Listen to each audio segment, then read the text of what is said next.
Chapter 37. Mr. Crawford gone, Sir Thomas's next object was that he should be missed, and he entertained great hope that his niece would find a blank in the loss of those attentions which at the time she had felt, or fancied, an evil. She had tasted of consequence in its most flattering form, and he did hope that the loss of it, the sinking again into nothing, would awaken very wholesome regrets in her mind. He watched her with this idea. But he could hardly tell with what success. He hardly knew whether there were any difference in her spirits or not. She was always so gentle and retiring that her emotions were beyond his discrimination. He did not understand her, he felt that he did not, and therefore applied to Edmund to tell him how she stood affected on the present occasion, and whether she were more or less happy than she had been. Edmund did not discern any symptoms of regret, and thought his father a little unreasonable in supposing the first 3 or 4 days could produce any. What chiefly surprised Edmund was, that Crawford's sister, the friend and companion who had been so much to her, should not be more visibly regretted. He wondered that Fanny spoke so seldom of her, and had so little voluntarily to say of her concern at this separation. Alas! It was this sister, this friend and companion, who was now the chief bane of Fanny's comfort. If she could have believed Mary's future fate as unconnected with Mansfield as she was determined the brothers should be, if she could have hoped her return thither to be as distant as she was much inclined to think his, she would have been light of heart indeed. But the more she recollected and observed, the more deeply was she convinced that everything was now in a fairer train for Miss Crawford's marrying Edmund than it had ever been before. On his side the inclination was stronger, on hers less equivocal. His objections, the scruples of his integrity, seemed all done away, nobody could tell how. And the doubts and hesitations of her ambition were equally got over, and equally without apparent reason. It could only be imputed to increasing attachment. His good and her bad feelings yielded to love, and such love must unite them. He was to go to town as soon as some business relative to Thornton Lacey were completed, perhaps within a fortnight. He talked of going, he loved to talk of it, and when once with her again, Fanny could not doubt the rest. Her acceptance must be as certain as his offer, and yet there were bad feelings still remaining which made the prospect of it most sorrowful to her, independently, she believed, independently of self. In their very last conversation, Miss Crawford, in spite of some amiable sensations, and much personal kindness, had still been Miss Crawford, still shown a mind led astray and bewildered, and without any suspicion of being so. Darkened, yet fancying itself light.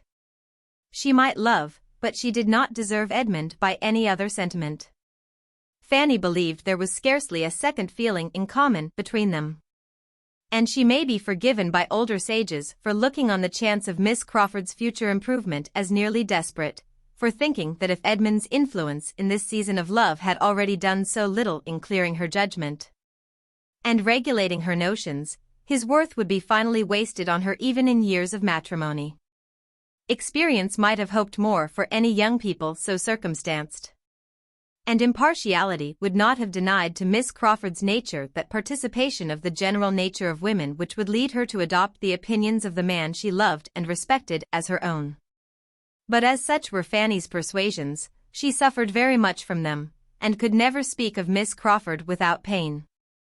Sir Thomas, meanwhile, went on with his own hopes and his own observations, still feeling a right, by all his knowledge of human nature, to expect to see the effect of the loss of power and consequence on his niece's spirits, and the past attentions of the lover producing a craving for their return. And he was soon afterwards able to account for his not yet completely and indubitably seeing all this, by the prospect of another visitor, whose approach he could allow to be quite enough to support the spirits he was watching. William had obtained a 10 days' leave of absence, to be given to Northamptonshire, and was coming, the happiest of lieutenants, because the latest maid, to shew his happiness and describe his uniform. He came. And he would have been delighted to shew his uniform there too, had not cruel custom prohibited its appearance except on duty. So the uniform remained at Portsmouth, and Edmund conjectured that before Fanny had any chance of seeing it, all its own freshness and all the freshness of its wearer's feelings must be worn away. It would be sunk into a badge of disgrace. For what can be more unbecoming, or more worthless, than the uniform of a lieutenant, who has been a lieutenant a year or two, and sees others made commanders before him? So reasoned Edmund, till his father made him the confidant of a scheme which placed Fanny's chance of seeing the second lieutenant of HMS Thrush in all his glory in another light. This scheme was that she should accompany her brother back to Portsmouth, and spend a little time with her own family. It had occurred to Sir Thomas, in one of his dignified musings, as a right and desirable measure. But before he absolutely made up his mind, he consulted his son. Edmund considered it every way, and saw nothing but what was right. The thing was good in itself, and could not be done at a better time. And he had no doubt of it being highly agreeable to Fanny. This was enough to determine Sir Thomas, and a decisive then so it shall be closed that stage of the business. Sir Thomas retiring from it with some feelings of satisfaction, and views of good over and above what he had communicated to his son. For his prime motive in sending her away had very little to do with the propriety of her seeing her parents again, and nothing at all with any idea of making her happy. He certainly wished her to go willingly, but he as certainly wished her to be heartily sick of home before her visit ended. And that a little abstinence from the elegancies and luxuries of Mansfield Park would bring her mind into a sober state, and incline her to a juster estimate of the value of that home of greater permanence, and equal comfort, of which she had the offer. It was a medicinal project upon his niece's understanding, which he must consider as at present diseased. A residence of 8 or 9 years in the abode of wealth and plenty had a little disordered her powers of comparing and judging. Her father's house would, in all probability, teach her the value of a good income, and he trusted that she would be the wiser and happier woman, all her life, for the experiment he had devised. Had Fanny been at all addicted to raptures, she must have had a strong attack of them when she first understood what was intended, when her uncle first made her the offer of visiting the parents, and brothers, and sisters, from whom she had been divided almost half her life. Of returning for a couple of months to the scenes of her infancy, with William for the protector and companion of her journey, and the certainty of continuing to see William to the last hour of his remaining on land. Had she ever given way to bursts of delight, it must have been then, for she was delighted, but her happiness was of a quiet, deep, heart-swelling sort. And though never a great talker, she was always more inclined to silence when feeling most strongly. At the moment she could only thank and accept. Afterwards, when familiarized with the visions of enjoyment so suddenly opened, she could speak more largely to William and Edmund of what she felt, but still there were emotions of tenderness that could not be clothed in words. The remembrance of all her earliest pleasures, and of what she had suffered in being torn from them, came over her with renewed strength, and it seemed as if to be at home again would heal every pain that had since grown out of the separation. To be in the center of such a circle, loved by so many, and more loved by all than she had ever been before, to feel affection without fear or restraint, to feel herself the equal of those who surrounded her. To be at peace from all mention of the Crawfords, safe from every look which could be fancied a reproach on their account. This was a prospect to be dwelt on with a fondness that could be but half acknowledged. Edmund, too, to be 2 months from him, and perhaps she might be allowed to make her absence 3, must do her good. At a distance, unassailed by his looks or his kindness, and safe from the perpetual irritation of knowing his heart, and striving to avoid his confidence, she should be able to reason herself into a properer state. She should be able to think of him as in London, and arranging everything there, without wretchedness. What might have been hard to bear at Mansfield was to become a slight evil at Portsmouth. The only drawback was the doubt of her Aunt Bertram's being comfortable without her. She was of use to no one else, but there she might be missed to a degree that she did not like to think of. And that part of the arrangement was, indeed, the hardest for Sir Thomas to accomplish, and what only he could have accomplished at all. But he was master at Mansfield Park. When he had really resolved on any measure, he could always carry it through, and now by dint of long talking on the subject, explaining and dwelling on the duty of Fanny's sometimes seeing her family, he did induce his wife to let her go.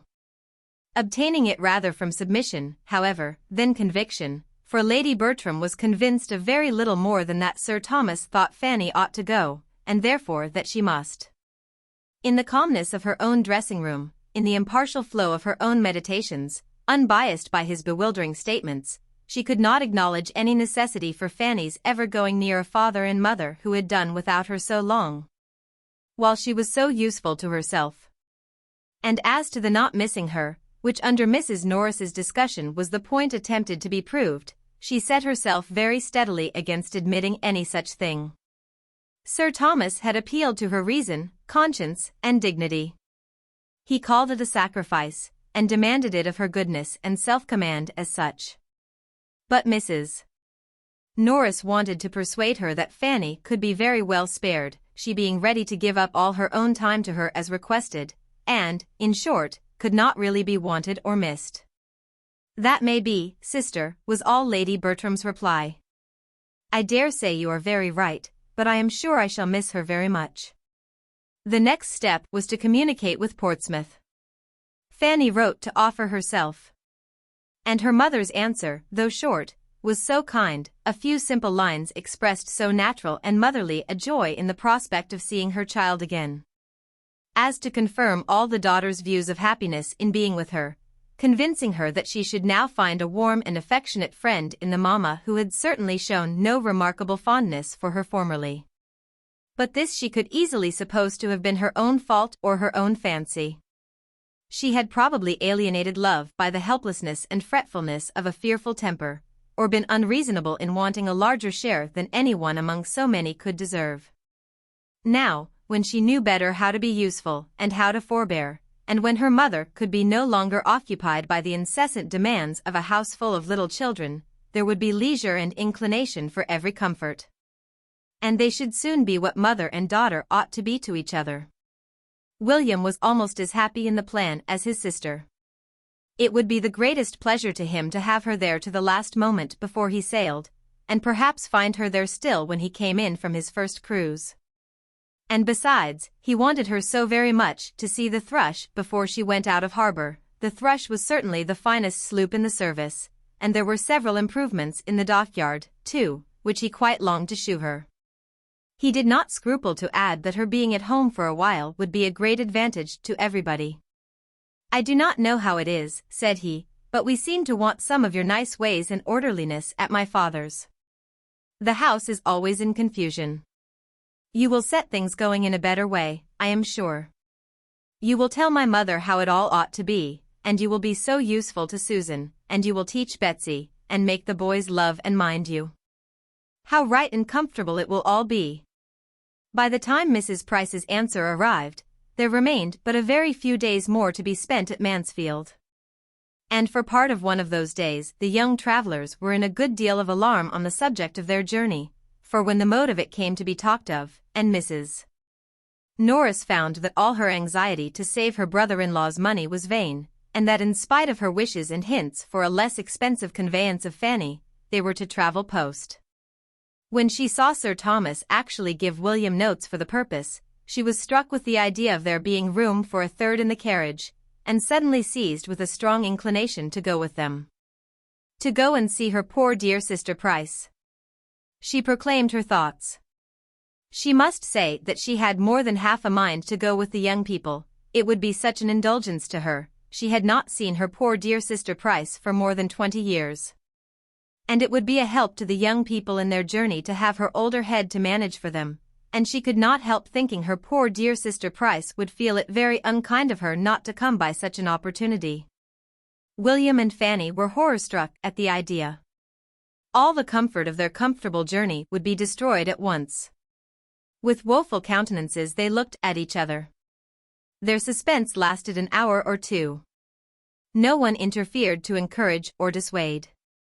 Mrs. Norris was left to settle the matter by herself, and it ended, to the infinite joy of her nephew and niece, in the recollection that she could not possibly be spared from Mansfield Park at present. That she was a great deal too necessary to Sir Thomas and Lady Bertram for her to be able to answer it to herself to leave them even for a week, and therefore must certainly sacrifice every other pleasure to that of being useful to them. It had, in fact, occurred to her that though taken to Portsmouth for nothing, it would be hardly possible for her to avoid paying her own expenses back again. So her poor dear sister Price was left to all the disappointment of her missing such an opportunity, and another 20 years' absence, perhaps, begun. Edmund's plans were affected by this Portsmouth journey, this absence of Fanny's. He too had a sacrifice to make to Mansfield Park as well as his aunt. He had intended, about this time, to be going to London. But he could not leave his father and mother just when everybody else of most importance to their comfort was leaving them. And with an effort, felt but not boasted of, he delayed for a week or two longer a journey which he was looking forward to with the hope of its fixing his happiness forever. He told Fanny of it.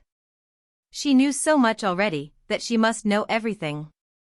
It made the substance of one other confidential discourse about Miss Crawford. And Fanny was the more affected from feeling it to be the last time in which Miss Crawford's name would ever be mentioned between them with any remains of liberty. Once afterwards she was alluded to by him. Lady Bertram had been telling her niece in the evening to write to her soon and often, and promising to be a good correspondent herself. And Edmund, at a convenient moment, then added in a whisper, "And I shall write to you, Fanny, when I have anything worth writing about, anything to say that I think you will like to hear, and that you will not hear so soon from any other quarter." Had she doubted his meaning while she listened, the glow in his face, when she looked up at him, would have been decisive. For this letter she must try to arm herself. That a letter from Edmund should be a subject of terror. She began to feel that she had not yet gone through all the changes of opinion and sentiment which the progress of time and variation of circumstances occasion in this world of changes. The vicissitudes of the human mind had not yet been exhausted by her. Poor Fanny! Though going as she did willingly and eagerly, the last evening at Mansfield Park must still be wretchedness. Her heart was completely sad at parting.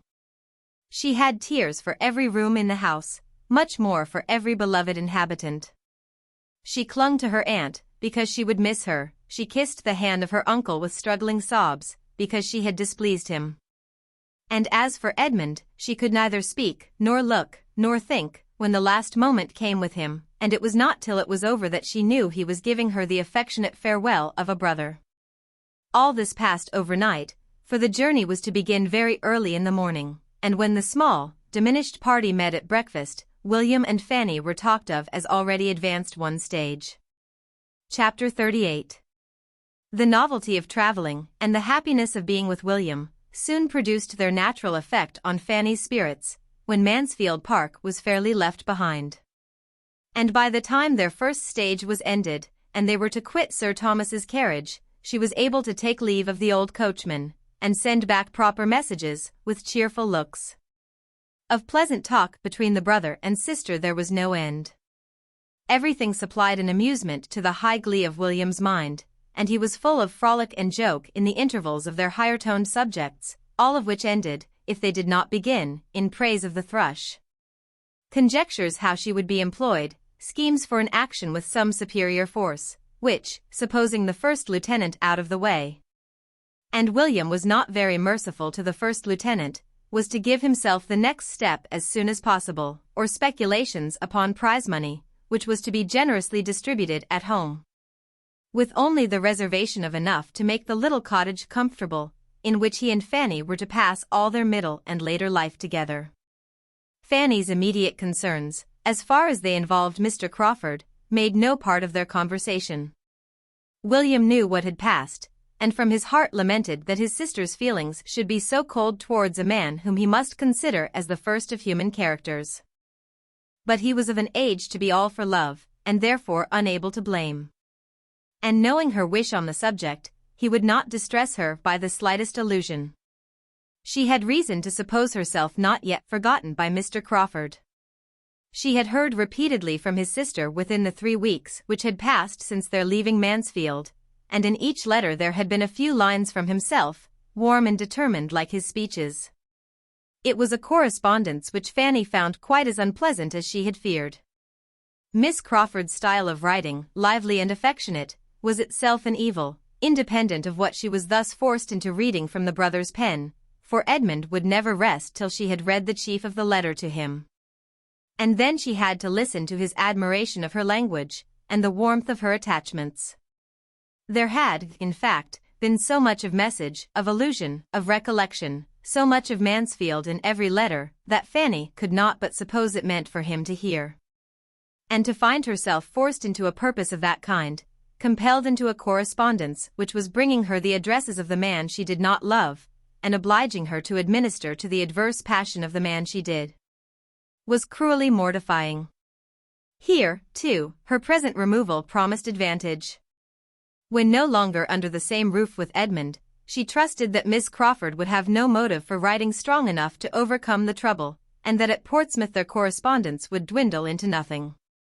With such thoughts as these, among 100 others, Fanny proceeded in her journey safely and cheerfully, and as expeditiously as could rationally be hoped in the dirty month of February. They entered Oxford, but she could take only a hasty glimpse of Edmund's College as they passed along, and made no stop anywhere till they reached Newbury, where a comfortable meal, uniting dinner and supper, wound up the enjoyments and fatigues of the day. The next morning saw them off again at an early hour, and with no events and no delays, they regularly advanced, and were in the environs of Portsmouth while there was yet daylight for Fanny to look around her, and wonder at the new buildings. They passed the drawbridge, and entered the town. And the light was only beginning to fail as, guided by William's powerful voice, they were rattled into a narrow street, leading from the High Street, and drawn up before the door of a small house now inhabited by Mr. Price. Fanny was all agitation and flutter, all hope and apprehension. The moment they stopped, a trollopy-looking maidservant, seemingly in waiting for them at the door, stepped forward, and more intent on telling the news than giving them any help, immediately began with, "The Thrush is gone out of harbour." "Please, sir, and one of the officers has been here too," she was interrupted by a fine tall boy of 11 years old, who, rushing out of the house, pushed the maid aside, and while William was opening the chaise door himself, called out, "You are just in time. We have been looking for you this half-hour. The Thrush went out of harbour this morning. I saw her. It was a beautiful sight. And they think she will have her orders in a day or two. And Mr. Campbell was here at 4 o'clock to ask for you. He has got one of the Thrush's boats, and is going off to her at 6, and hoped you would be here in time to go with him." A stare or two at Fanny, as William helped her out of the carriage, was all the voluntary notice which this brother bestowed. But he made no objection to her kissing him, though still entirely engaged in detailing farther particulars of the Thrush's going out of harbour, in which he had a strong right of interest, being to commence his career of seamanship in her at this very time. Another moment and Fanny was in the narrow entrance passage of the house, and in her mother's arms, who met her there with looks of true kindness, and with features which Fanny loved the more, because they brought her Aunt Bertram's before her. And there were her 2 sisters, Susan, a well-grown fine girl of 14, and Betsy, the youngest of the family, about 5, both glad to see her in their way, though with no advantage of manner in receiving her. But manner Fanny did not want. Would they but love her, she should be satisfied.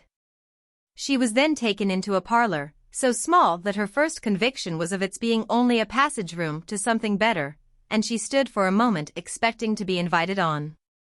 But when she saw there was no other door, and that there were signs of habitation before her, she called back her thoughts, reproved herself, and grieved lest they should have been suspected.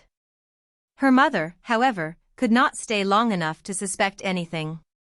She was gone again to the street door, to welcome William. "Oh, my dear William, how glad I am to see you. But have you heard about the Thrush? She is gone out of harbour already. 3 days before we had any thought of it, and I do not know what I am to do about Sam's things. They will never be ready in time, for she may have her orders tomorrow, perhaps. It takes me quite unawares. And now you must be off for Spithead too. Campbell has been here, quite in a worry about you, and now what shall we do? I thought to have had such a comfortable evening with you, and here everything comes upon me at once." Her son answered cheerfully, telling her that everything was always for the best, and making light of his own inconvenience in being obliged to hurry away so soon. "To be sure, I had much rather she had stayed in harbour, that I might have sat a few hours with you in comfort, but as there is a boat ashore, I had better go off at once, and there is no help for it. Whereabouts does the thrush lay at Spithead? Near the Canopus? But no matter, here's Fanny in the parlor, and why should we stay in the passage? Come, mother, you have hardly looked at your own dear Fanny yet. In they both came, and Mrs. Price, having kindly kissed her daughter again, and commented a little on her growth, began with very natural solicitude to feel for their fatigues and wants as travelers. Poor dears! How tired you must both be! And now, what will you have? I began to think you would never come. Betsy and I have been watching for you this half hour. And when did you get anything to eat? And what would you like to have now? I could not tell whether you would be for some meat, or only a dish of tea, after your journey, or else I would have got something ready. And now I am afraid Campbell will be here before there is time to dress a steak, and we have no butcher at hand. It is very inconvenient to have no butcher in the street. We were better off in our last house. Perhaps you would like some tea as soon as it can be got. They both declared they should prefer it to anything. Then, Betsy, my dear, run into the kitchen and see if Rebecca has put the water on. And tell her to bring in the tea things as soon as she can. I wish we could get the bell mended, but Betsy is a very handy little messenger. Betsy went with alacrity, proud to shew her abilities before her fine new sister. Dear me, continued the anxious mother, what a sad fire we have got, and I dare say you are both starved with cold. Draw your chair nearer, my dear. I cannot think what Rebecca has been about. I am sure I told her to bring some coals half an hour ago. Susan, you should have taken care of the fire.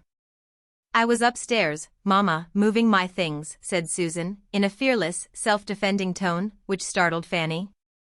You know you had but just settled that my sister Fanny and I should have the other room. And I could not get Rebecca to give me any help. Farther discussion was prevented by various bustles. First, the driver came to be paid. Then there was a squabble between Sam and Rebecca about the manner of carrying up his sister's trunk, which he would manage all his own way, and lastly, in walked Mr. Price himself, his own loud voice preceding him, as with something of the oath kind he kicked away his son's portmanteau and his daughter's bandbox in the passage, and called out for a candle. No candle was brought, however, and he walked into the room. Fanny with doubting feelings had risen to meet him, but sank down again on finding herself undistinguished in the dusk and unthought of. With a friendly shake of his son's hand, and an eager voice, he instantly began, Welcome back, my boy. Glad to see you. Have you heard the news? The thrush went out of harbor this morning. Sharp is the word, you see. By G, you are just in time. The doctor has been here inquiring for you. He has got one of the boats, and is to be off for Spithead by 6, so you had better go with him. I have been to Turner's about your mess. It is all in a way to be done.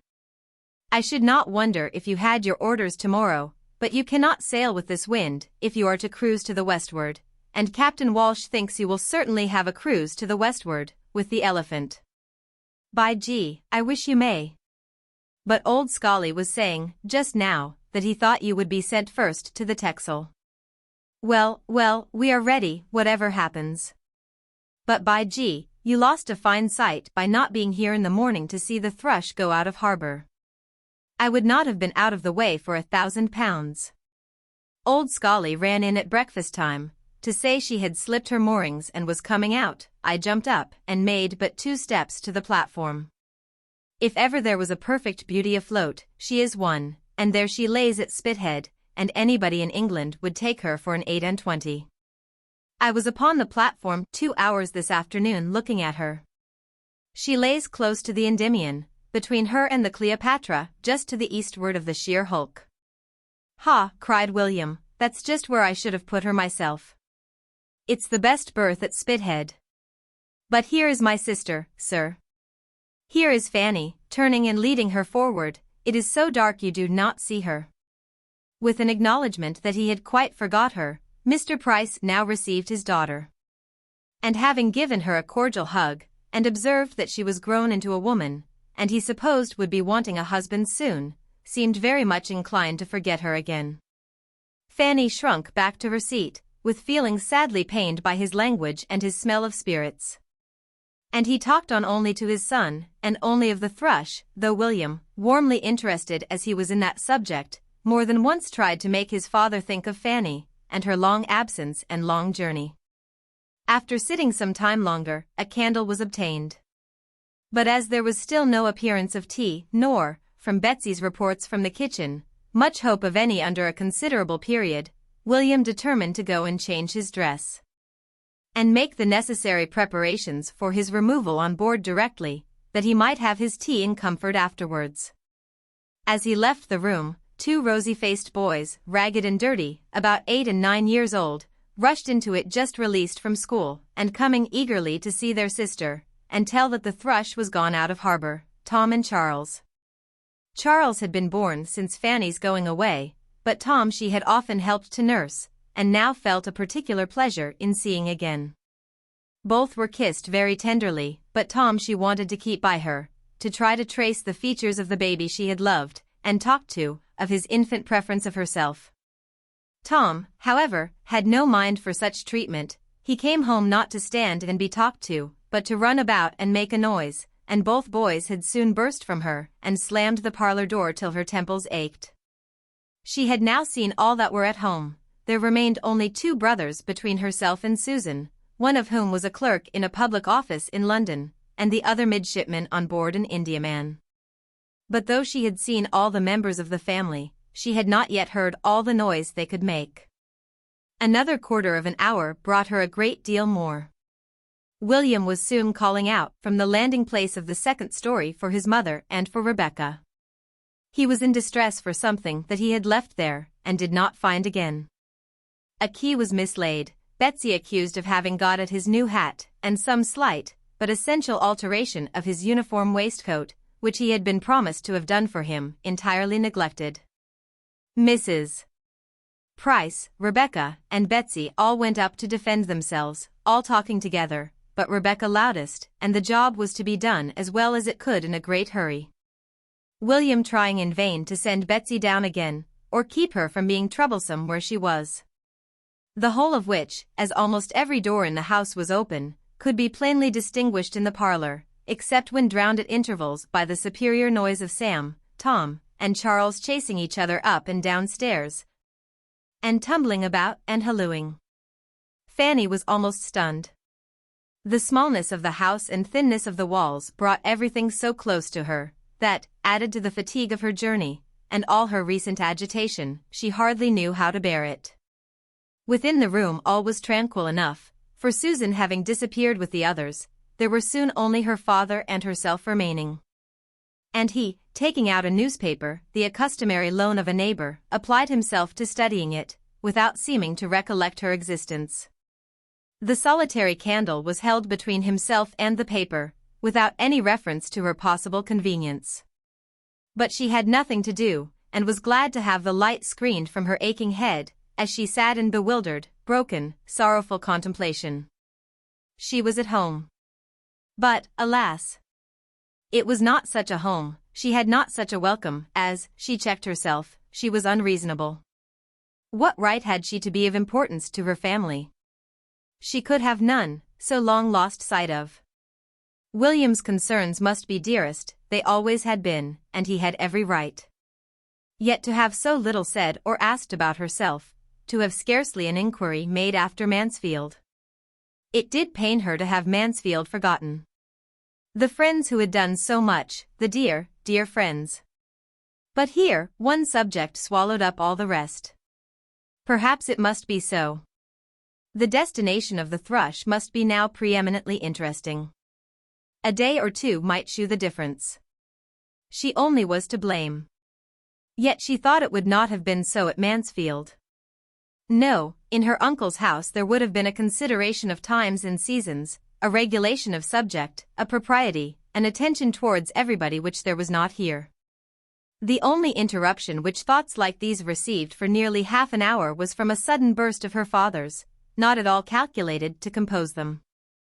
At a more than ordinary pitch of thumping and hallooing in the passage, he exclaimed, "Devil take those young dogs. how they are singing out. Sam's voice louder than all the rest. That boy is fit for a bosun. Holla, you there. Sam, stop your confounded pipe, or I shall be after you. This threat was so palpably disregarded, that though within 5 minutes afterwards the 3 boys all burst into the room together and sat down.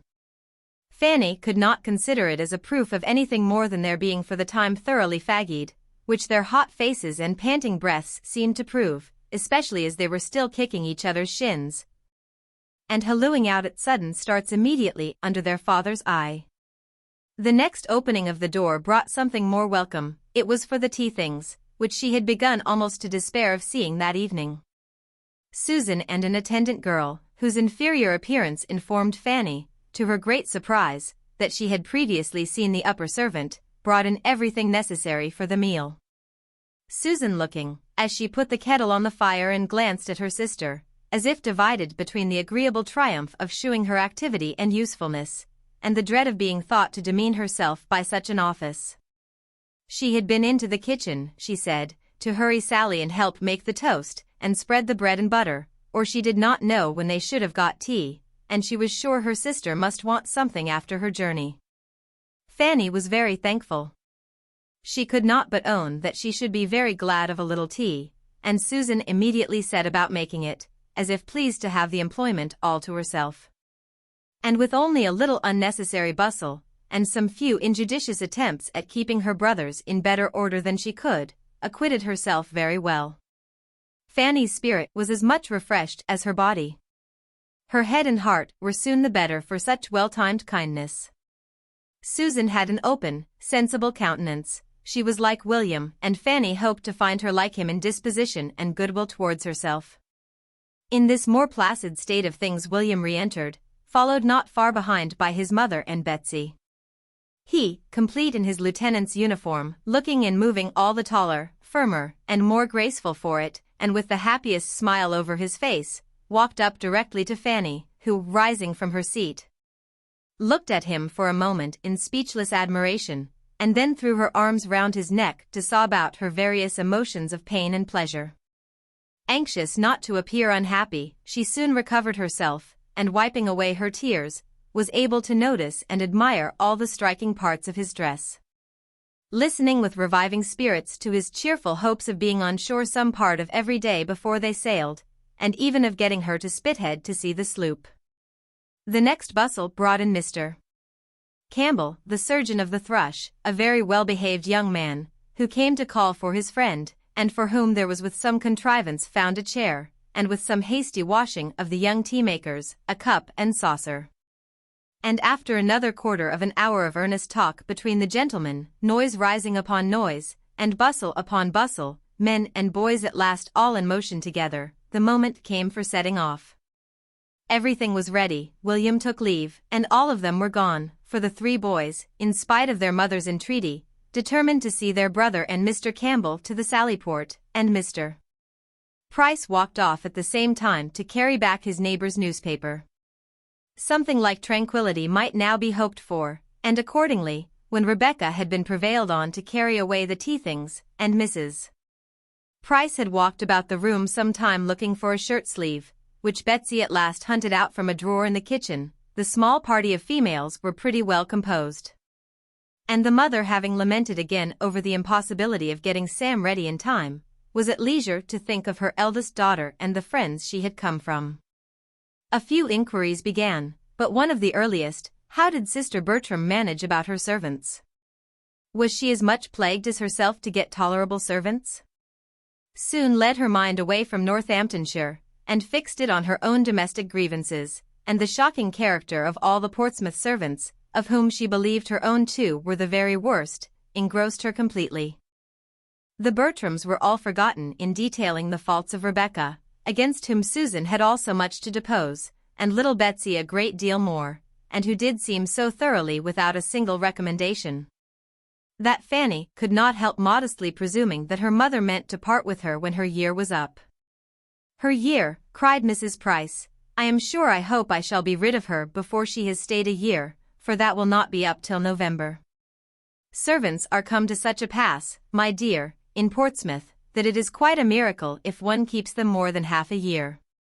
I have no hope of ever being settled, and if I was to part with Rebecca, I should only get something worse. And yet I do not think I am a very difficult mistress to please, and I am sure the place is easy enough, for there is always a girl under her, and I often do half the work myself." Fanny was silent. But not from being convinced that there might not be a remedy found for some of these evils. As she now sat looking at Betsy, she could not but think particularly of another sister, a very pretty little girl, whom she had left there not much younger when she went into Northamptonshire, who had died a few years afterwards. There had been something remarkably amiable about her. Fanny in those early days had preferred her to Susan, and when the news of her death had at last reached Mansfield, had for a short time been quite afflicted. The sight of Betsy brought the image of little Mary back again, but she would not have pained her mother by alluding to her for the world. While considering her with these ideas, Betsy, at a small distance, was holding out something to catch her eyes, meaning to screen it at the same time from Susan's. "What have you got there, my love?" said Fanny. "Come and shew it to me." It was a silver knife. Up jumped Susan, claiming it as her own, and trying to get it away, but the child ran to her mother's protection, and Susan could only reproach, which she did very warmly, and evidently hoping to interest Fanny on her side. It was very hard that she was not to have her own knife. It was her own knife. Little sister Mary had left it to her upon her deathbed, and she ought to have had it to keep herself long ago. But Mamma kept it from her, and was always letting Betsy get hold of it, and the end of it would be that Betsy would spoil it, and get it for her own, though Mamma had promised her that Betsy should not have it in her own hands. Fanny was quite shocked. Every feeling of duty, honor, and tenderness was wounded by her sister's speech and her mother's reply. "Now, Susan," cried Mrs. Price, in a complaining voice, "now, how can you be so cross? You are always quarreling about that knife. I wish you would not be so quarrelsome. Poor little Betsy, how cross Susan is to you. But you should not have taken it out, my dear, when I sent you to the drawer. You know I told you not to touch it, because Susan is so cross about it. I must hide it another time, Betsy. Poor Mary little thought it would be such a bone of contention when she gave it me to keep, only 2 hours before she died. Poor little soul. She could but just speak to be heard, and she said so prettily, 'Let Sister Susan have my knife, Mamma, when I am dead and buried.' Poor little dear. She was so fond of it, Fanny, that she would have it lay by her in bed, all through her illness. It was the gift of her good godmother, old Mrs. Admiral Maxwell, only 6 weeks before she was taken for death. Poor little sweet creature. Well, she was taken away from evil to come. My own Betsy, fondling her, you have not the luck of such a good godmother. Aunt Norris lives too far off to think of such little people as you." Fanny had indeed nothing to convey from Aunt Norris, but a message to say she hoped that her goddaughter was a good girl and learned her book. There had been at one moment a slight murmur in the drawing-room at Mansfield Park about sending her a prayer book, but no second sound had been heard of such a purpose. Mrs. Norris, however, had gone home and taken down 2 old prayer books of her husband with that idea, but, upon examination, the ardor of generosity went off. One was found to have too small a print for a child's eyes, and the other to be too cumbersome for her to carry about. Fanny, fatigued and fatigued again, was thankful to accept the first invitation of going to bed.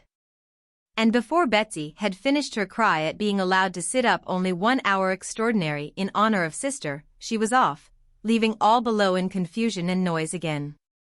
The boys begging for toasted cheese, her father calling out for his rum and water, and Rebecca never where she ought to be. There was nothing to raise her spirits in the confined and scantily furnished chamber that she was to share with Susan. The smallness of the rooms above and below, indeed, and the narrowness of the passage and staircase, struck her beyond her imagination. She soon learned to think with respect of her own little attic at Mansfield Park, in that house reckoned too small for anybody's comfort. Chapter 39. Could Sir Thomas have seen all his niece's feelings, when she wrote her first letter to her aunt, he would not have despaired.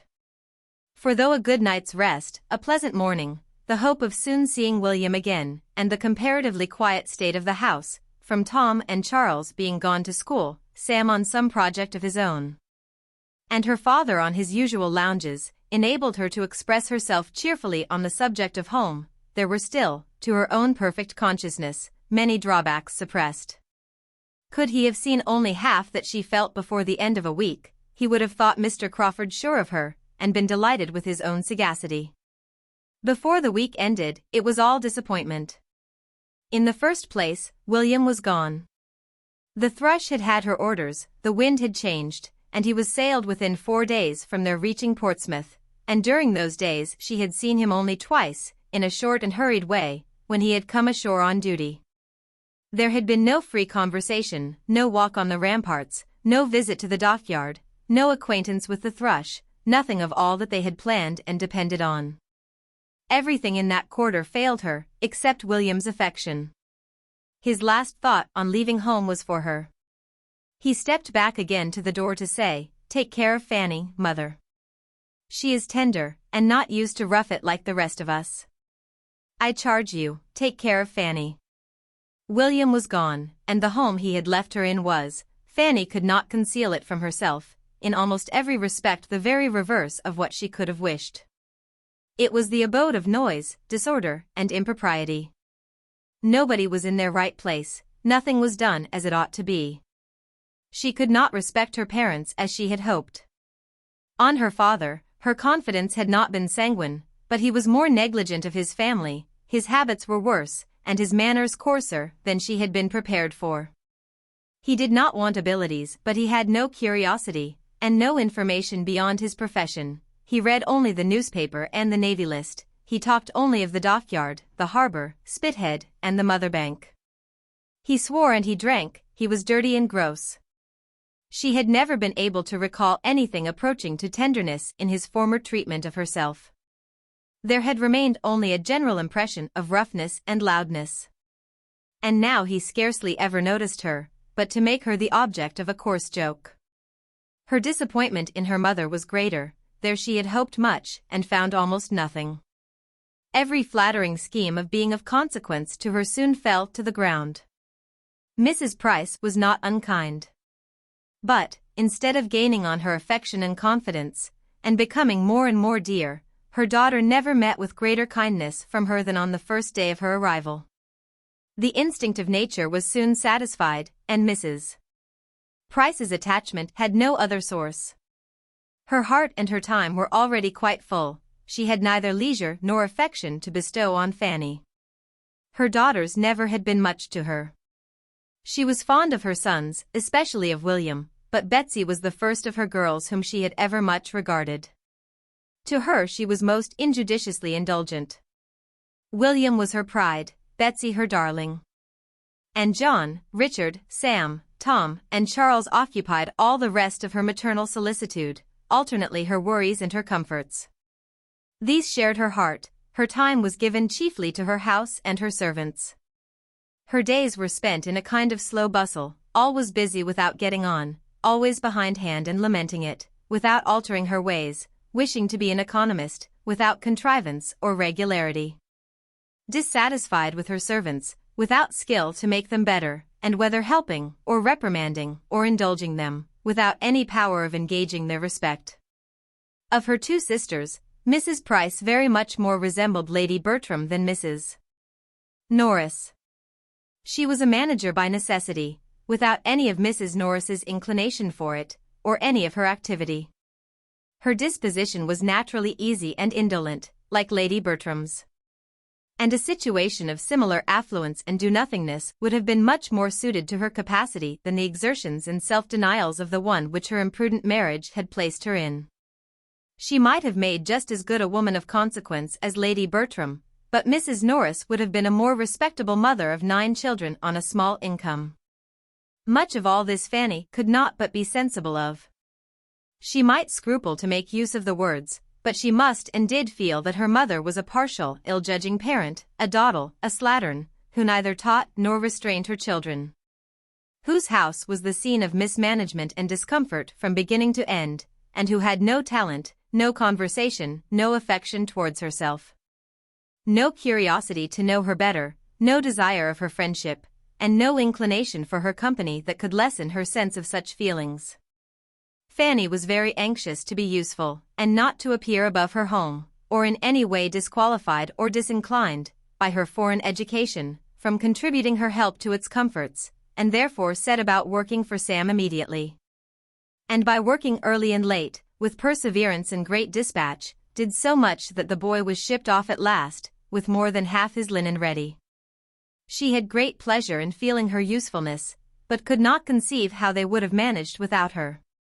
Sam, loud and overbearing as he was, she rather regretted when he went, for he was clever and intelligent, and glad to be employed in any errand in the town. And though spurning the remonstrances of Susan, given as they were, though very reasonable in themselves, with ill-timed and powerless warmth, was beginning to be influenced by Fanny's services and gentle persuasions.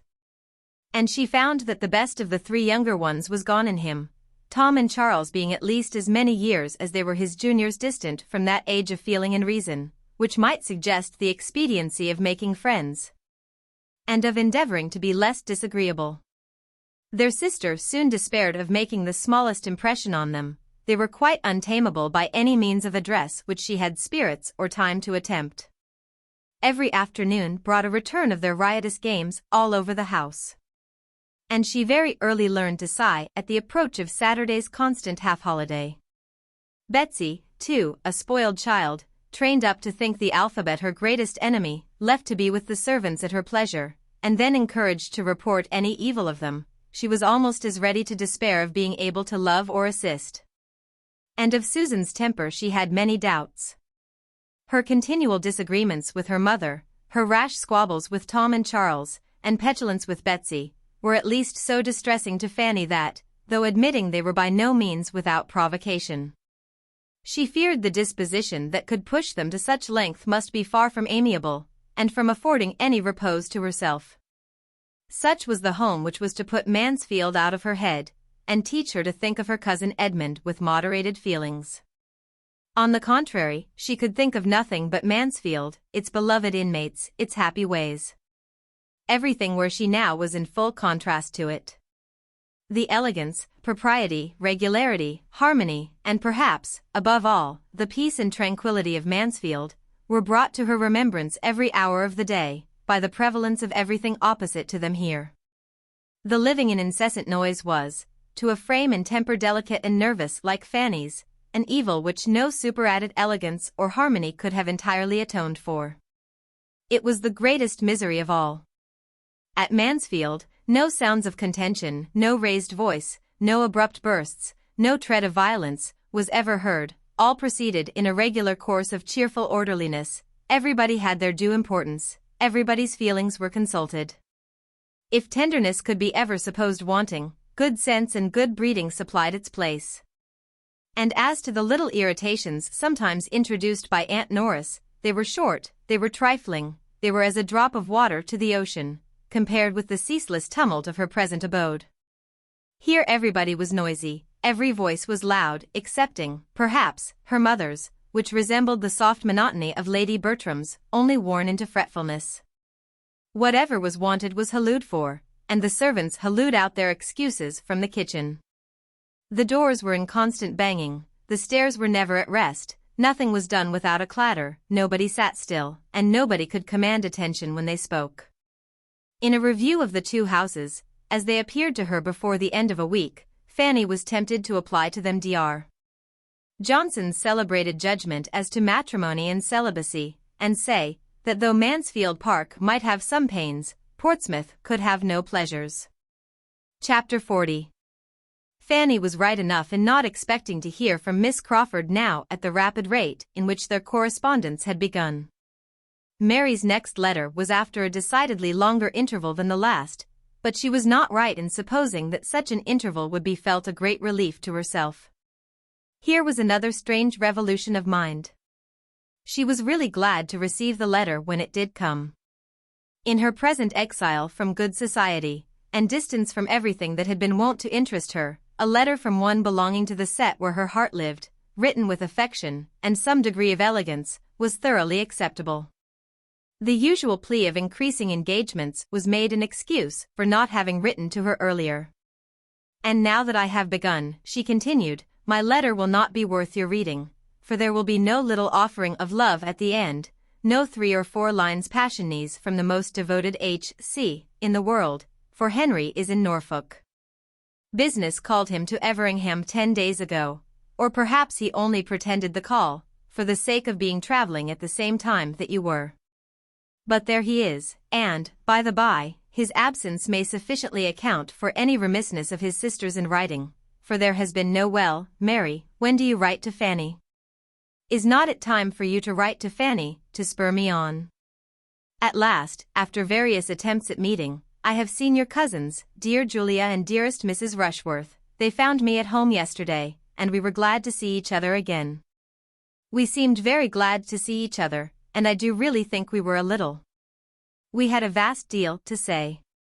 Shall I tell you how Mrs. Rushworth looked when your name was mentioned? I did not use to think her wanting in self-possession, but she had not quite enough for the demands of yesterday. Upon the whole, Julia was in the best looks of the two, at least after you were spoken of. There was no recovering the complexion from the moment that I spoke of Fanny, and spoke of her as a sister should. But Mrs. Rushworth's day of good looks will come. We have cards for her first party on the 28th. Then she will be in beauty, for she will open one of the best houses in Wimpole Street. I was in it 2 years ago, when it was Lady Lascelles, and prefer it to almost any I know in London, and certainly she will then feel, to use a vulgar phrase, that she has got her pennyworth for her penny. Henry could not have afforded her such a house. I hope she will recollect it and be satisfied, as well as she may, with moving the queen of a palace, though the king may appear best in the background. And as I have no desire to tease her, I shall never force your name upon her again. She will grow sober by degrees. From all that I hear and guess, Baron Wildenhaim's attentions to Julia continue, but I do not know that he has any serious encouragement. She ought to do better. A poor honourable is no catch, and I cannot imagine any liking in the case, for take away his rants, and the poor Baron has nothing. What a difference a vowel makes! If his rents were but equal to his rants. Your cousin Edmund moves slowly. Detained, perchance, by parish duties. There may be some old woman at Thornton Lacey to be converted. I am unwilling to fancy myself neglected for a young one. Adieu. My dear sweet Fanny, this is a long letter from London. Write me a pretty one in reply to gladden Henry's eyes, when he comes back, and send me an account of all the dashing young captains whom you disdain for his sake. There was great food for meditation in this letter, and chiefly for unpleasant meditation. And yet, with all the uneasiness it supplied, it connected her with the absent, it told her of people and things about whom she had never felt so much curiosity as now, and she would have been glad to have been sure of such a letter every week. Her correspondence with her Aunt Bertram was her only concern of higher interest. As for any society in Portsmouth, that could at all make amends for deficiencies at home, there were none within the circle of her father's and mother's acquaintance to afford her the smallest satisfaction. She saw nobody in whose favor she could wish to overcome her own shyness and reserve. The men appeared to her all coarse, the women all pert, everybody underbred, and she gave as little contentment as she received from introductions either to old or new acquaintance. The young ladies who approached her at first with some respect, in consideration of her coming from a baronet's family, were soon offended by what they termed airs. For, as she neither played on the pianoforte nor wore fine pelisses, they could, on farther observation, admit no right of superiority. The first solid consolation which Fanny received for the evils of home, the first which her judgment could entirely approve, and which gave any promise of durability, was in a better knowledge of Susan, and a hope of being of service to her. Susan had always behaved pleasantly to herself, but the determined character of her general manners had astonished and alarmed her, and it was at least a fortnight before she began to understand a disposition so totally different from her own. Susan saw that much was wrong at home, and wanted to set it right.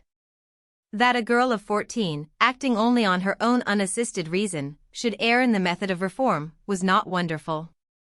And Fanny soon became more disposed to admire the natural light of the mind which could so early distinguish justly, than to censure severely the faults of conduct to which it led.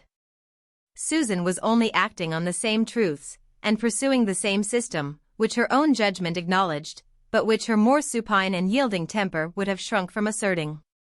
Susan tried to be useful, where she could only have gone away and cried, and that Susan was useful she could perceive. That things, bad as they were, would have been worse but for such interposition, and that both her mother and Betsy were restrained from some excesses of very offensive indulgence and vulgarity. In every argument with her mother, Susan had in point of reason the advantage, and never was there any maternal tenderness to buy her off. The blind fondness which was forever producing evil around her she had never known. There was no gratitude for affection past or present to make her better bear with its excesses to the others. All this became gradually evident, and gradually placed Susan before her sister as an object of mingled compassion and respect. That her manner was wrong, however, at times very wrong, her measures often ill-chosen and ill-timed, and her looks and language very often indefensible, Fanny could not cease to feel, but she began to hope they might be rectified. Susan, she found, looked up to her and wished for her good opinion.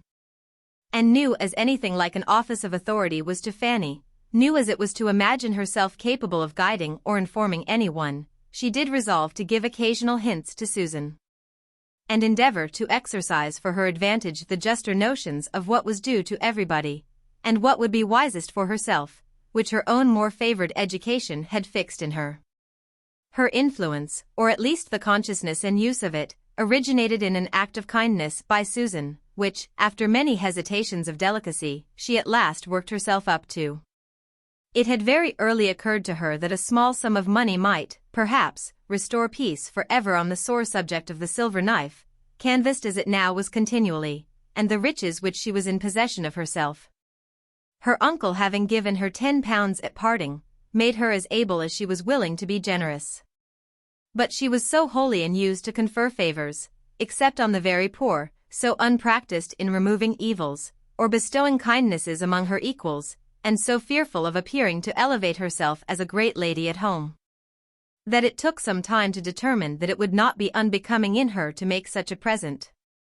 It was made, however, at last. A silver knife was bought for Betsy, and accepted with great delight, its newness giving it every advantage over the other that could be desired. Susan was established in the full possession of her own, Betsy handsomely declaring that now she had got one so much prettier herself, she should never want that again. And no reproach seemed conveyed to the equally satisfied mother, which Fanny had almost feared to be impossible. The deed thoroughly answered, a source of domestic altercation was entirely done away, and it was the means of opening Susan's heart to her, and giving her something more to love and be interested in. Susan shewed that she had delicacy, pleased as she was to be mistress of property which she had been struggling for at least 2 years, she yet feared that her sister's judgment had been against her, and that a reproof was designed her for having so struggled as to make the purchase necessary for the tranquillity of the house. Her temper was open. She acknowledged her fears, blamed herself for having contended so warmly. And from that hour Fanny, understanding the worth of her disposition and perceiving how fully she was inclined to seek her good opinion and refer to her judgment, began to feel again the blessing of affection, and to entertain the hope of being useful to a mind so much in need of help, and so much deserving it. She gave advice too sound to be resisted by a good understanding, and given so mildly and considerately as not to irritate an imperfect temper, and she had the happiness of observing its good effects not unfrequently. More was not expected by one who, while seeing all the obligation and expediency of submission and forbearance, saw also with sympathetic acuteness of feeling all that must be hourly grating to a girl like Susan. Her greatest wonder on the subject soon became, not that Susan should have been provoked into disrespect and impatience against her better knowledge, but that so much better knowledge, so many good notions should have been hers at all. And that, brought up in the midst of negligence and error, she should have formed such proper opinions of what ought to be, she, who had had no cousin Edmund to direct her thoughts or fix her principles. The intimacy thus begun between them was a material advantage to each. By sitting together upstairs, they avoided a great deal of the disturbance of the house. Fanny had peace, and Susan learned to think it no misfortune to be quietly employed. They sat without a fire, but that was a privation familiar even to Fanny, and she suffered the less because reminded by it of the East Room. It was the only point of resemblance. In space, light, furniture, and prospect, there was nothing alike in the two apartments, and she often heaved a sigh at the remembrance of all her books and boxes, and various comforts there. By degrees the girls came to spend the chief of the morning upstairs, at first only in working and talking, but after a few days, the remembrance of the said books grew so potent and stimulative that Fanny found it impossible not to try for books again. There were none in her father's house, but wealth is luxurious and daring, and some of hers found its way to a circulating library. She became a subscriber. Amazed at being anything in propria persona, amazed at her own doings in every way, to be a renter, a chooser of books, and to be having anyone's improvement in view in her choice. But so it was.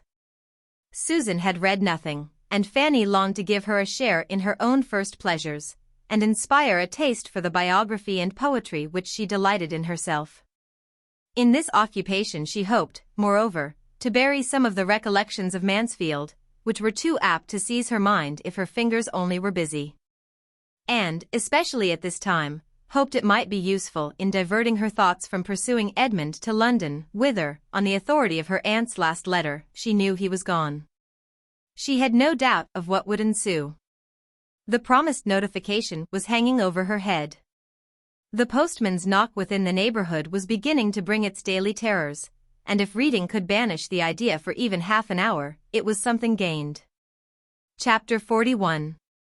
A week was gone since Edmund might be supposed in town, and Fanny had heard nothing of him. There were 3 different conclusions to be drawn from his silence, between which her mind was in fluctuation, each of them at times being held the most probable. Either his going had been again delayed, or he had yet procured no opportunity of seeing Miss Crawford alone, or he was too happy for letter-writing. One morning, about this time, Fanny having now been nearly 4 weeks from Mansfield, a point which she never failed to think over and calculate every day, as she and Susan were preparing to remove, as usual, upstairs, they were stopped by the knock of a visitor, whom they felt they could not avoid, from Rebecca's alertness in going to the door, a duty which always interested her beyond any other. It was a gentleman's voice. It was a voice that Fanny was just turning pale about, when Mr. Crawford walked into the room. Good sense, like hers, will always act when really called upon. And she found that she had been able to name him to her mother, and recall her remembrance of the name, as that of William's friend, though she could not previously have believed herself capable of uttering a syllable at such a moment. The consciousness of his being known there only as William's friend was some support.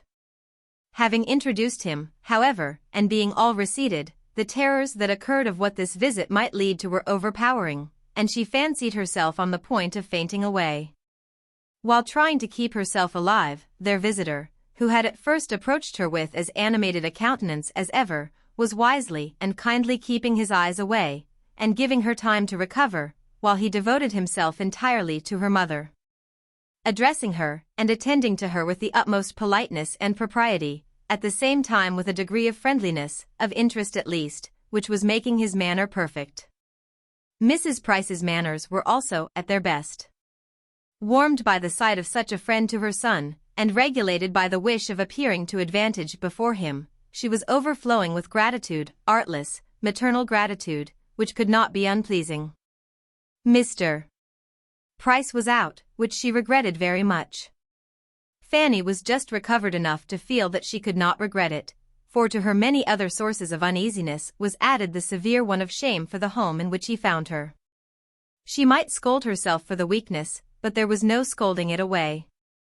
She was ashamed, and she would have been yet more ashamed of her father than of all the rest. They talked of William, a subject on which Mrs. Price could never tire. And Mr. Crawford was as warm in his commendation as even her heart could wish. She felt that she had never seen so agreeable a man in her life, and was only astonished to find that, so great and so agreeable as he was, he should be come down to Portsmouth neither on a visit to the Port Admiral nor the Commissioner, nor yet with the intention of going over to the island, nor of seeing the dockyard. Nothing of all that she had been used to think of as the proof of importance, or the employment of wealth, had brought him to Portsmouth. He had reached it late the night before, was come for a day or two, was staying at the Crown, had accidentally met with a navy officer or two of his acquaintance since his arrival, but had no object of that kind in coming. By the time he had given all this information, it was not unreasonable to suppose that Fanny might be looked at and spoken to. And she was tolerably able to bear his eye, and hear that he had spent half an hour with his sister the evening before his leaving London, that she had sent her best and kindest love, but had had no time for writing. That he thought himself lucky in seeing Mary for even half an hour, having spent scarcely 24 hours in London, after his return from Norfolk, before he set off again. That her cousin Edmund was in town, had been in town, he understood, a few days, that he had not seen him himself, but that he was well, had left them all well at Mansfield, and was to dine, as yesterday, with the Frasers. Fanny listened collectedly, even to the last-mentioned circumstance, nay, it seemed a relief to her worn mind to be at any certainty. And the words, "Then by this time it is all settled," passed internally, without more evidence of emotion than a faint blush.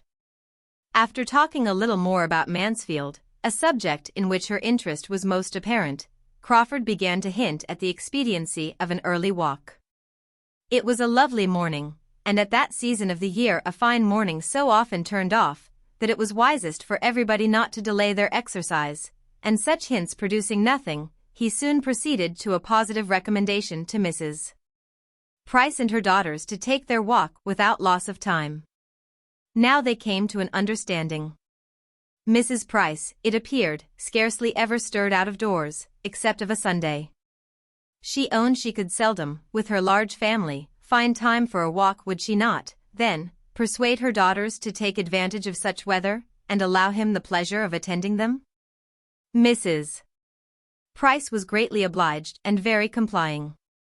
Her daughters were very much confined. Portsmouth was a sad place, they did not often get out, and she knew they had some errands in the town, which they would be very glad to do. And the consequence was that Fanny, strange as it was strange, awkward, and distressing, found herself and Susan, within 10 minutes, walking towards the High Street with Mr. Crawford. It was soon pain upon pain, confusion upon confusion. For they were hardly in the High Street before they met her father, whose appearance was not the better from its being Saturday.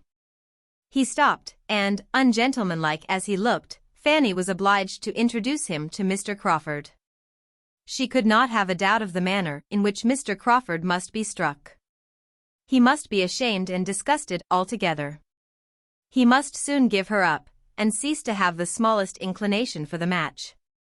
And yet, though she had been so much wanting his affection to be cured, this was a sort of cure that would be almost as bad as the complaint.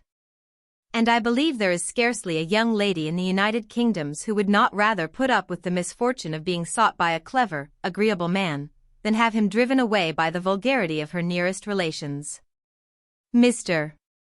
Crawford probably could not regard his future father-in-law with any idea of taking him for a model in dress, but, as Fanny instantly, and to her great relief, discerned, her father was a very different man, a very different Mr. Price in his behavior to this most highly respected stranger, from what he was in his own family at home. His manners now, though not polished, were more than passable, they were grateful, animated, manly. His expressions were those of an attached father, and a sensible man, his loud tones did very well in the open air, and there was not a single oath to be heard. Such was his instinctive compliment to the good manners of Mr. Crawford. And, be the consequence what it might, Fanny's immediate feelings were infinitely soothed. The conclusion of the two gentlemen's civilities was an offer of Mr. Price's to take Mr. Crawford into the dockyard, which Mr.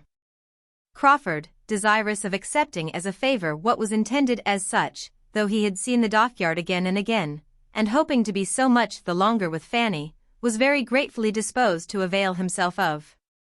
If the Miss Prices were not afraid of the fatigue, and as it was somehow or other ascertained, or inferred, or at least acted upon, that they were not at all afraid. To the dockyard they were all to go, and but for Mr. Crawford, Mr. Price would have turned thither directly, without the smallest consideration for his daughter's errands in the High Street. He took care, however, that they should be allowed to go to the shops they came out expressly to visit.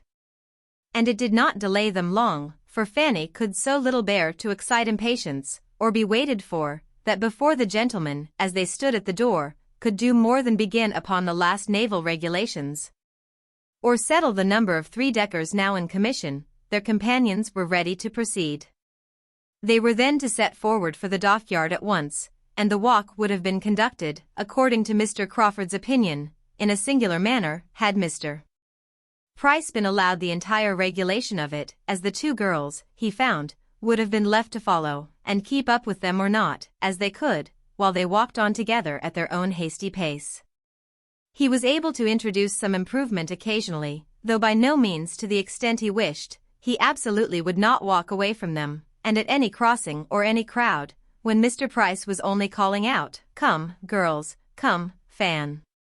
Come, Sue, take care of yourselves, keep a sharp lookout," he would give them his particular attendance.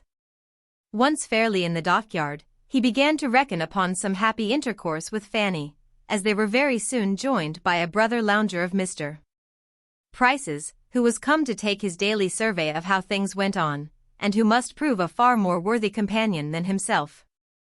And after a time the two officers seemed very well satisfied going about together, and discussing matters of equal and never-failing interest, while the young people sat down upon some timbers in the yard, or found a seat on board a vessel in the stocks which they all went to look at. Fanny was most conveniently in want of rest. Crawford could not have wished her more fatigued or more ready to sit down, but he could have wished her sister away. A quick-looking girl of Susan's age was the very worst third in the world, totally different from Lady Bertram, all eyes and ears, and there was no introducing the main point before her. He must content himself with being only generally agreeable, and letting Susan have her share of entertainment, with the indulgence, now and then, of a look or hint for the better informed and conscious Fanny. Norfolk was what he had mostly to talk of. There he had been some time, and everything there was rising in importance from his present schemes. Such a man could come from no place, no society, without importing something to amuse. His journeys and his acquaintance were all of use, and Susan was entertained in a way quite new to her. For Fanny, somewhat more was related than the accidental agreeableness of the parties he had been in. For her approbation, the particular reason of his going into Norfolk at all, at this unusual time of year, was given. It had been real business, relative to the renewal of a lease in which the welfare of a large and, he believed, industrious family was at stake. He had suspected his agent of some underhand dealing, of meaning to bias him against the deserving. And he had determined to go himself, and thoroughly investigate the merits of the case.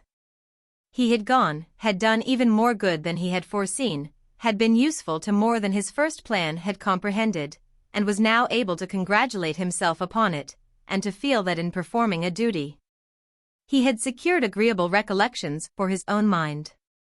He had introduced himself to some tenants whom he had never seen before. He had begun making acquaintance with cottages whose very existence, though on his own estate, had been hitherto unknown to him. This was aimed, and well aimed, at Fanny. It was pleasing to hear him speak so properly. Here he had been acting as he ought to do, to be the friend of the poor and the oppressed. Nothing could be more grateful to her. And she was on the point of giving him an approving look, when it was all frightened off by his adding a something too pointed of his hoping soon to have an assistant, a friend, a guide in every plan of utility or charity for Everingham, a somebody that would make Everingham and all about it a dearer object than it had ever been yet. She turned away, and wished he would not say such things. She was willing to allow he might have more good qualities than she had been wont to suppose.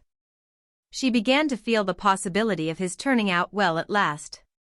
But he was and must ever be completely unsuited to her, and ought not to think of her. He perceived that enough had been said of Everingham, and that it would be as well to talk of something else, and turned to Mansfield. He could not have chosen better. that was a topic to bring back her attention and her looks almost instantly. It was a real indulgence to her to hear or to speak of Mansfield. Now so long divided from everybody who knew the place, she felt it quite the voice of a friend when he mentioned it, and led the way to her fond exclamations in praise of its beauties and comforts. And by his honorable tribute to its inhabitants allowed her to gratify her own heart in the warmest eulogium, in speaking of her uncle as all that was clever and good, and her aunt as having the sweetest of all sweet tempers.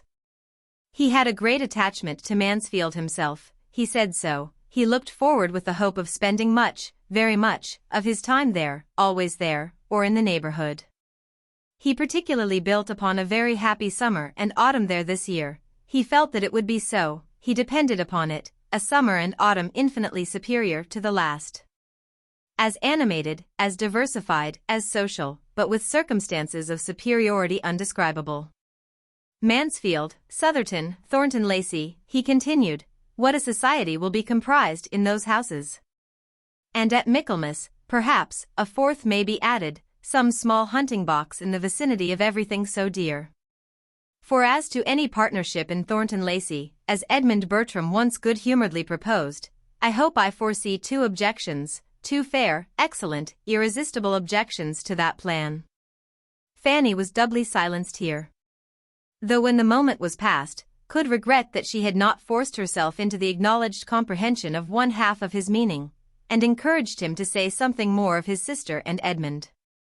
It was a subject which she must learn to speak of, and the weakness that shrunk from it would soon be quite unpardonable. When Mr. Price and his friend had seen all that they wished, or had time for, the others were ready to return. And in the course of their walk back, Mr. Crawford contrived a minute's privacy for telling Fanny that his only business in Portsmouth was to see her. That he was come down for a couple of days on her account, and hers only, and because he could not endure a longer total separation. She was sorry, really sorry. And yet in spite of this and the 2 or 3 other things which she wished he had not said, she thought him altogether improved since she had seen him.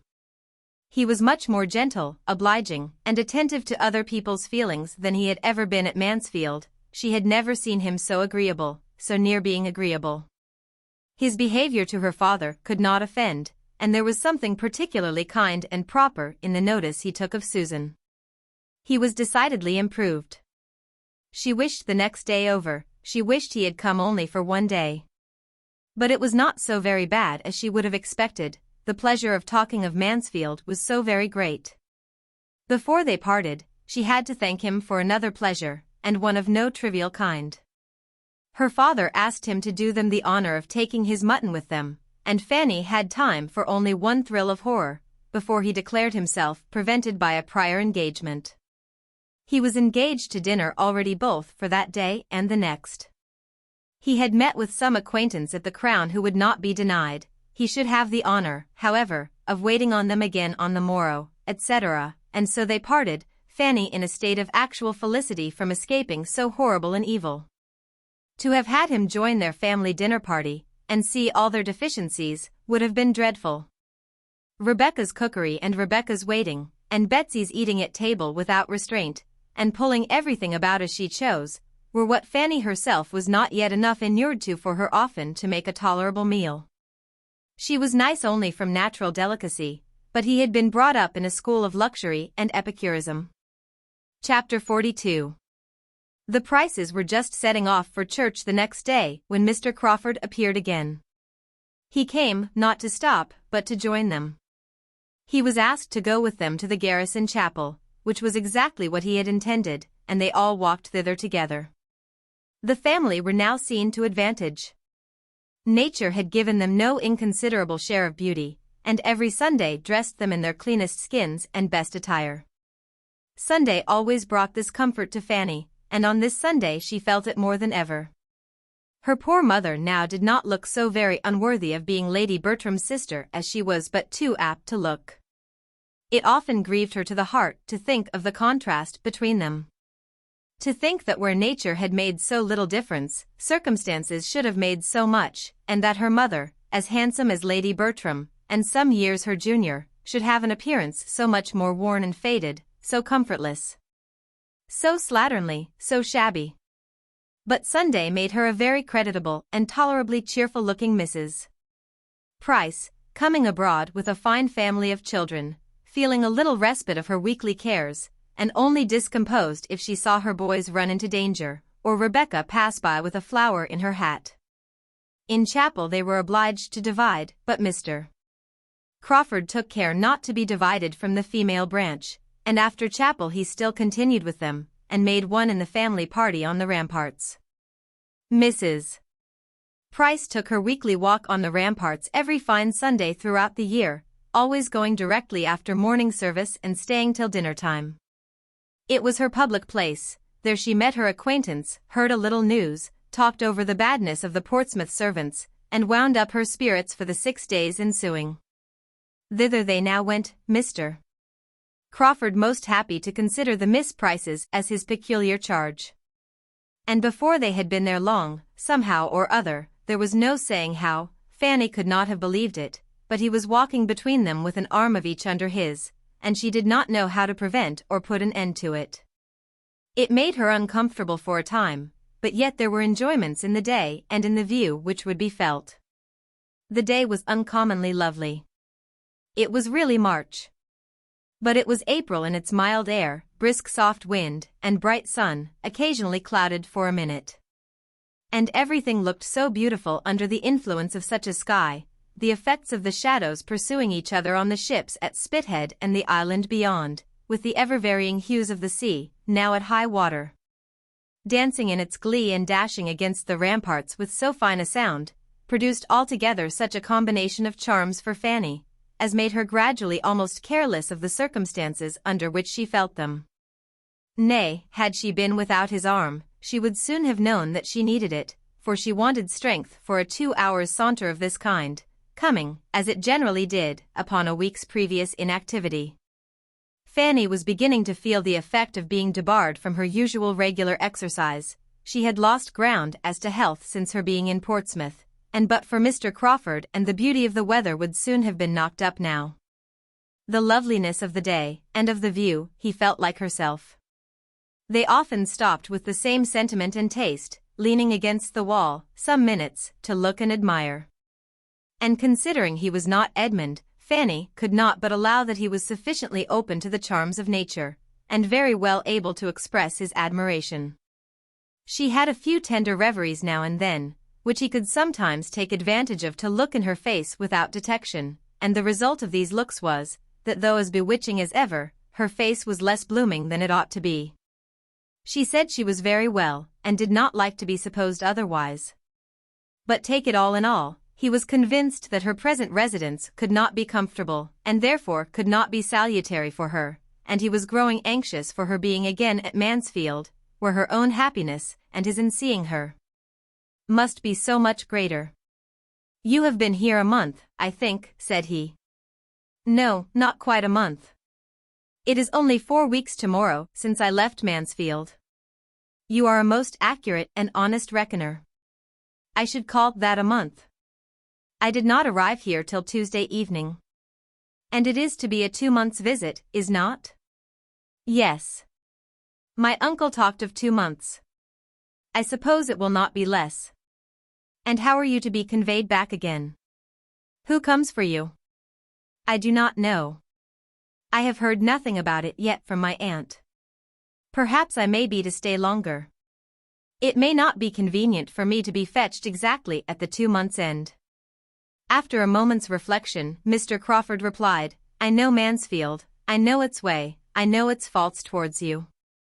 I know the danger of your being so far forgotten, as to have your comforts give way to the imaginary convenience of any single being in the family. I am aware that you may be left here week after week, if Sir Thomas cannot settle everything for coming himself, or sending your aunt's maid for you, without involving the slightest alteration of the arrangements which he may have laid down for the next quarter of a year. This will not do. 2 months is an ample allowance. I should think 6 weeks quite enough. I am considering your sister's health," said he, addressing himself to Susan, "which I think the confinement of Portsmouth unfavorable to. She requires constant air and exercise. When you know her as well as I do, I am sure you will agree that she does, and that she ought never to be long banished from the free air and liberty of the country. If, therefore, turning again to Fanny, you find yourself growing unwell, and any difficulties arise about your returning to Mansfield, without waiting for the 2 months to be ended, that must not be regarded as of any consequence. If you feel yourself at all less strong or comfortable than usual, and will only let my sister know it, give her only the slightest hint, she and I will immediately come down, and take you back to Mansfield. You know the ease and the pleasure with which this would be done. You know all that would be felt on the occasion. Fanny thanked him, but tried to laugh it off. I am perfectly serious, he replied, as you perfectly know. And I hope you will not be cruelly concealing any tendency to indisposition. Indeed, you shall not, it shall not be in your power. For so long only as you positively say, in every letter to Mary, I am well, and I know you cannot speak or write a falsehood, so long only shall you be considered as well. Fanny thanked him again, but was affected and distressed to a degree that made it impossible for her to say much, or even to be certain of what she ought to say. This was towards the close of their walk. He attended them to the last, and left them only at the door of their own house, when he knew them to be going to dinner, and therefore pretended to be waited for elsewhere. I wish you were not so tired, said he, still detaining Fanny after all the others were in the house. I wish I left you in stronger health. Is there anything I can do for you in town? I have half an idea of going into Norfolk again soon. I am not satisfied about Madison. I am sure he still means to impose on me if possible, and get a cousin of his own into a certain mill, which I design for somebody else. I must come to an understanding with him. I must make him know that I will not be tricked on the south side of Everingham any more than on the north, that I will be master of my own property. I was not explicit enough with him before. The mischief such a man does on an estate, both as to the credit of his employer and the welfare of the poor, is inconceivable. I have a great mind to go back into Norfolk directly, and put everything at once on such a footing as cannot be afterwards swerved from. Madison is a clever fellow. I do not wish to displace him, provided he does not try to displace me. But it would be simple to be duped by a man who has no right of creditor to dupe me, and worse than simple to let him give me a hard-hearted, griping fellow for a tenant, instead of an honest man, to whom I have given half a promise already. Would it not be worse than simple? Shall I go? Do you advise it? I advise. You know very well what is right. Yes. When you give me your opinion, I always know what is right. Your judgment is my rule of right. Oh, no. Do not say so. We have all a better guide in ourselves, if we would attend to it, than any other person can be. Goodbye, I wish you a pleasant journey tomorrow. Is there nothing I can do for you in town? Nothing, I am much obliged to you. Have you no message for anybody? My love to your sister, if you please, and when you see my cousin Edmund, I wish you would be so good as to say that I suppose I shall soon hear from him. Certainly. And if he is lazy or negligent, I will write his excuses myself. He could say no more, for Fanny would be no longer detained. He pressed her hand, looked at her, and was gone. He went to while away the next 3 hours as he could, with his other acquaintance, till the best dinner that a capital inn afforded was ready for their enjoyment, and she turned in to her more simple one immediately. Their general fare bore a very different character, and could he have suspected how many privations, besides that of exercise, she endured in her father's house, he would have wondered that her looks were not much more affected than he found them. She was so little equal to Rebecca's puddings and Rebecca's hashes, brought to table, as they all were, with such accompaniments of half-cleaned plates, and not half-cleaned knives and forks, that she was very often constrained to defer her heartiest meal till she could send her brothers in the evening for biscuits and buns. After being nursed up at Mansfield, it was too late in the day to be hardened at Portsmouth. And though Sir Thomas, had he known all, might have thought his niece in the most promising way of being starved, both mind and body, into a much juster value for Mr. Crawford's good company and good fortune, he would probably have feared to push his experiment farther, lest she might die under the cure. Fanny was out of spirits all the rest of the day. Though tolerably secure of not seeing Mr. Crawford again, she could not help being low. It was parting with somebody of the nature of a friend, and though, in one light, glad to have him gone, it seemed as if she was now deserted by everybody. It was a sort of renewed separation from Mansfield, and she could not think of his returning to town, and being frequently with Mary and Edmund, without feeling so near akin to envy as made her hate herself for having them. Her dejection had no abatement from anything passing around her. A friend or two of her father's, as always happened if he was not with them, spent the long, long evening there. And from 6 o'clock till 9:30, there was little intermission of noise or grog. She was very low. The wonderful improvement which she still fancied in Mr. Crawford was the nearest to administering comfort of anything within the current of her thoughts. Not considering in how different a circle she had been just seeing him, nor how much might be owing to contrast, she was quite persuaded of his being astonishingly more gentle and regardful of others than formerly. And, if in little things, must it not be so in great? So anxious for her health and comfort, so very feeling as he now expressed himself, and really seemed, might not it be fairly supposed that he would not much longer persevere in a suit so distressing to her? Chapter 43. It was presumed that Mr. Crawford was travelling back to London on the morrow, for nothing more was seen of him at Mr. Price's. And 2 days afterwards, it was a fact ascertained to Fanny by the following letter from his sister, opened and read by her, on another account, with the most anxious curiosity. I have to inform you, my dearest Fanny, that Henry has been down to Portsmouth to see you.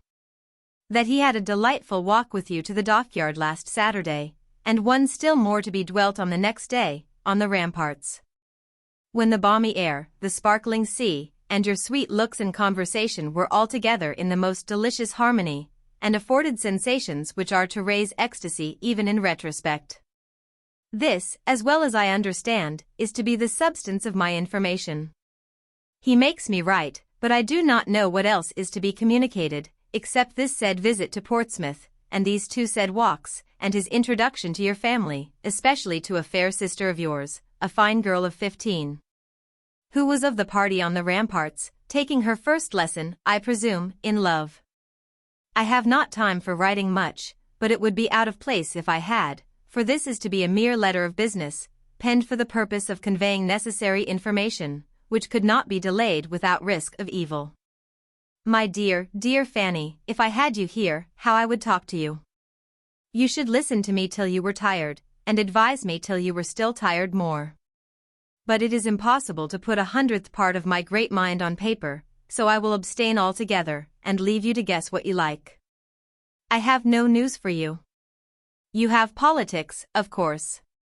And it would be too bad to plague you with the names of people and parties that fill up my time.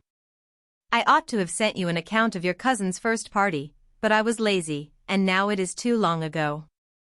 Suffice it, that everything was just as it ought to be, in a style that any of her connections must have been gratified to witness, and that her own dress and manners did her the greatest credit. My friend, Mrs. Fraser, is mad for such a house, and it would not make me miserable.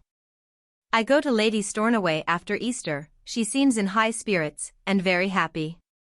I fancy Lord S. is very good-humoured and pleasant in his own family, and I do not think him so very ill-looking as I did, at least, one sees many worse. He will not do by the side of your cousin Edmund. Of the last-mentioned hero, what shall I say? If I avoided his name entirely, it would look suspicious. I will say, then, that we have seen him 2 or 3 times, and that my friends here are very much struck with his gentlemanlike appearance. Mrs. Fraser, no bad judge, declares she knows but 3 men in town who have so good a person, height, and air, and I must confess, when he dined here the other day, there were none to compare with him, and we were a party of 16. Luckily there is no distinction of dress nowadays to tell tales, but yours affectionately. I had almost forgot, it was Edmund's fault. He gets into my head more than does me good. One very material thing I had to say from Henry and myself, I mean about our taking you back into Northamptonshire. My dear little creature, do not stay at Portsmouth to lose your pretty looks. Those vile sea breezes are the ruin of beauty and health. My poor aunt always felt affected if within 10 miles of the sea, which the Admiral of course never believed, but I know it was so. I am at your service and Henry's, at an hour's notice. I should like the scheme, and we would make a little circuit and shew you Everingham in our way, and perhaps you would not mind passing through London, and seeing the inside of St. George's, Hanover Square. Only keep your cousin Edmund from me at such a time, I should not like to be tempted. What a long letter. One word more. Henry, I find, has some idea of going into Norfolk again upon some business that you approve. But this cannot possibly be permitted before the middle of next week. That is, he cannot anyhow be spared till after the 14th, for we have a party that evening. The value of a man like Henry, on such an occasion, is what you can have no conception of, so you must take it upon my word to be inestimable. He will see the Rushworths, which I own I am not sorry for, having a little curiosity, and so I think has he, though he will not acknowledge it. This was a letter to be run through eagerly, to be read deliberately, to supply matter for much reflection, and to leave everything in greater suspense than ever. The only certainty to be drawn from it was, that nothing decisive had yet taken place. Edmund had not yet spoken. How Miss Crawford really felt, how she meant to act, or might act without or against her meaning, whether his importance to her were quite what it had been before the last separation. Whether, if lessened, it were likely to lessen more, or to recover itself, were subjects for endless conjecture, and to be thought of on that day and many days to come, without producing any conclusion. The idea that returned the oftenest was that Miss Crawford, after proving herself cooled and staggered by a return to London habits, would yet prove herself in the end too much attached to him to give him up. She would try to be more ambitious than her heart would allow. She would hesitate, she would tease, she would condition, she would require a great deal, but she would finally accept. This was Fanny's most frequent expectation. A house in town, that, she thought, must be impossible. Yet there was no saying what Miss Crawford might not ask. The prospect for her cousin grew worse and worse. The woman who could speak of him, and speak only of his appearance. What an unworthy attachment. To be deriving support from the commendations of Mrs. Fraser. She who had known him intimately half a year. Fanny was ashamed of her. Those parts of the letter which related only to Mr. Crawford and herself, touched her, in comparison, slightly. Whether Mr. Crawford went into Norfolk before or after the 14th was certainly no concern of hers, though, everything considered, she thought he would go without delay. That Miss Crawford should endeavor to secure a meeting between him and Mrs. Rushworth, was all in her worst line of conduct, and grossly unkind and ill-judged, but she hoped he would not be actuated by any such degrading curiosity. He acknowledged no such inducement, and his sister ought to have given him credit for better feelings than her own. She was yet more impatient for another letter from town after receiving this than she had been before. And for a few days was so unsettled by it altogether, by what had come, and what might come, that her usual readings and conversation with Susan were much suspended. She could not command her attention as she wished. If Mr. Crawford remembered her message to her cousin, she thought it very likely, most likely, that he would write to her at all events. It would be most consistent with his usual kindness. And till she got rid of this idea, till it gradually wore off, by no letters appearing in the course of 3 or 4 days more, she was in a most restless, anxious state. At length, a something like composure succeeded.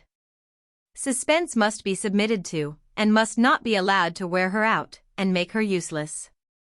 Time did something, her own exertions something more, and she resumed her attentions to Susan, and again awakened the same interest in them. Susan was growing very fond of her, and though without any of the early delight in books which had been so strong in Fanny, with a disposition much less inclined to sedentary pursuits, or to information for information's sake. She had so strong a desire of not appearing ignorant, as, with a good clear understanding, made her a most attentive, profitable, thankful pupil. Fanny was her oracle. Fanny's explanations and remarks were a most important addition to every essay, or every chapter of history. What Fanny told her of former times dwelt more on her mind than the pages of Goldsmith. And she paid her sister the compliment of preferring her style to that of any printed author. The early habit of reading was wanting. Their conversations, however, were not always on subjects so high as history or morals. Others had their hour. And of lesser matters, none returned so often, or remained so long between them, as Mansfield Park, a description of the people, the manners, the amusements, the ways of Mansfield Park. Susan, who had an innate taste for the genteel and well-appointed, was eager to hear, and Fanny could not but indulge herself in dwelling on so beloved a theme. She hoped it was not wrong. Though, after a time, Susan's very great admiration of everything said or done in her uncle's house, and earnest longing to go into Northamptonshire, seemed almost to blame her for exciting feelings which could not be gratified. Poor Susan was very little better fitted for home than her elder sister. And as Fanny grew thoroughly to understand this, she began to feel that when her own release from Portsmouth came, her happiness would have a material drawback in leaving Susan behind. That a girl so capable of being made everything good should be left in such hands, distressed her more and more. Were she likely to have a home to invite her to, what a blessing it would be. And had it been possible for her to return Mr. Crawford's regard, the probability of his being very far from objecting to such a measure would have been the greatest increase of all her own comforts. She thought he was really good-tempered, and could fancy his entering into a plan of that sort most pleasantly. Chapter 44. 7 weeks of the 2 months were very nearly gone, when the one letter, the letter from Edmund, so long expected, was put into Fanny's hands. As she opened, and saw its length, she prepared herself for a minute detail of happiness and a profusion of love and praise towards the fortunate creature who was now mistress of his fate. These were the contents. My dear Fanny, excuse me that I have not written before. Crawford told me that you were wishing to hear from me, but I found it impossible to write from London, and persuaded myself that you would understand my silence. Could I have sent a few happy lines, they should not have been wanting, but nothing of that nature was ever in my power. I am returned to Mansfield in a less assured state than when I left it. My hopes are much weaker. You are probably aware of this already. So very fond of you as Miss Crawford is, it is most natural that she should tell you enough of her own feelings to furnish a tolerable guess at mine. I will not be prevented, however, from making my own communication. Our confidences in you need not clash. I ask no questions. There is something soothing in the idea that we have the same friend, and that whatever unhappy differences of opinion may exist between us, we are united in our love of you.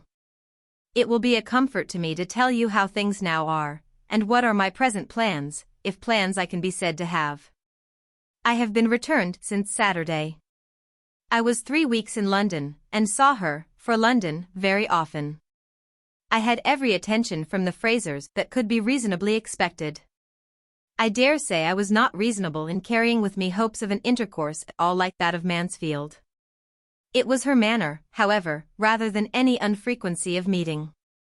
Had she been different when I did see her, I should have made no complaint, but from the very first she was altered. My first reception was so unlike what I had hoped, that I had almost resolved on leaving London again directly. I need not particularize. You know the weak side of her character, and may imagine the sentiments and expressions which were torturing me.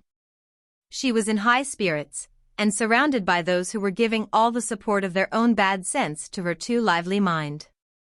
I do not like Mrs. Fraser.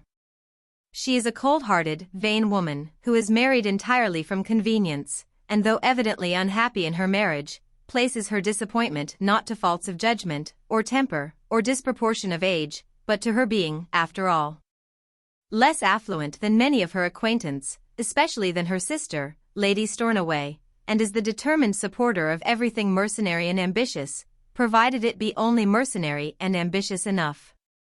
I look upon her intimacy with those two sisters as the greatest misfortune of her life and mine. They have been leading her astray for years. Could she be detached from them? And sometimes I do not despair of it, for for the affection appears to me principally on their side. They are very fond of her, but I am sure she does not love them as she loves you. When I think of her great attachment to you, indeed, and the whole of her judicious, upright conduct as a sister, she appears a very different creature, capable of everything noble. And I am ready to blame myself for a too harsh construction of a playful manner. I cannot give her up, Fanny. She is the only woman in the world whom I could ever think of as a wife. If I did not believe that she had some regard for me, of course I should not say this, but I do believe it. I am convinced that she is not without a decided preference. I have no jealousy of any individual. It is the influence of the fashionable world altogether that I am jealous of. It is the habits of wealth that I fear. Her ideas are not higher than her own fortune may warrant, but they are beyond what our incomes united could authorize. There is comfort, however, even here. I could better bear to lose her because not rich enough, than because of my profession. That would only prove her affection not equal to sacrifices, which, in fact, I am scarcely justified in asking, and, if I am refused, that, I think, will be the honest motive. Her prejudices, I trust, are not so strong as they were. You have my thoughts exactly as they arise, my dear Fanny. Perhaps they are sometimes contradictory, but it will not be a less faithful picture of my mind. Having once begun, it is a pleasure to me to tell you all I feel. I cannot give her up. Connected as we already are, and, I hope, are to be, to give up Mary Crawford would be to give up the society of some of those most dear to me. To banish myself from the very houses and friends whom, under any other distress, I should turn to for consolation. The loss of Mary the first must consider as comprehending the loss of Crawford and of Fanny. Were it a decided thing, an actual refusal, I hope I should know how to bear it, and how to endeavor to weaken her hold on my heart, and in the course of a few years, but I am writing nonsense. Were I refused, I must bear it. Until I am, I can never cease to try for her. This is the truth. The only question is how. What may be the likeliest means? I have sometimes thought of going to London again after Easter, and sometimes resolved on doing nothing till she returns to Mansfield. Even now, she speaks with pleasure of being in Mansfield in June. But June is at a great distance, and I believe I shall write to her. I have nearly determined on explaining myself by letter. To be at an early certainty is a material object. My present state is miserably irksome. Considering everything, I think a letter will be decidedly the best method of explanation. I shall be able to write much that I could not say, and shall be giving her time for reflection before she resolves on her answer, and I am less afraid of the result of reflection than of an immediate hasty impulse. I think I am. My greatest danger would lie in her consulting Mrs. Fraser, and I at a distance unable to help my own cause.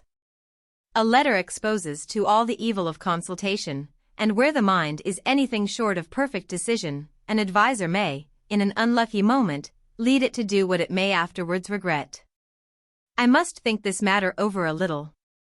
This long letter, full of my own concerns alone, will be enough to tire even the friendship of a Fanny. The last time I saw Crawford was at Mrs. Fraser's party. I am more and more satisfied with all that I see and hear of him. There is not a shadow of wavering. He thoroughly knows his own mind, and acts up to his resolutions, an inestimable quality. I could not see him and my eldest sister in the same room without recollecting what you once told me, and I acknowledge that they did not meet as friends. There was marked coolness on her side. They scarcely spoke. I saw him draw back surprised, and I was sorry that Mrs. Rushworth should resent any former supposed slight to Miss Bertram. You will wish to hear my opinion of Maria's degree of comfort as a wife. There is no appearance of unhappiness. I hope they get on pretty well together. I dined twice in Wimpole Street, and might have been there oftener, but it is mortifying to be with Rushworth as a brother. Julia seems to enjoy London exceedingly. I had little enjoyment there, but have less here. We are not a lively party. You are very much wanted. I miss you more than I can express.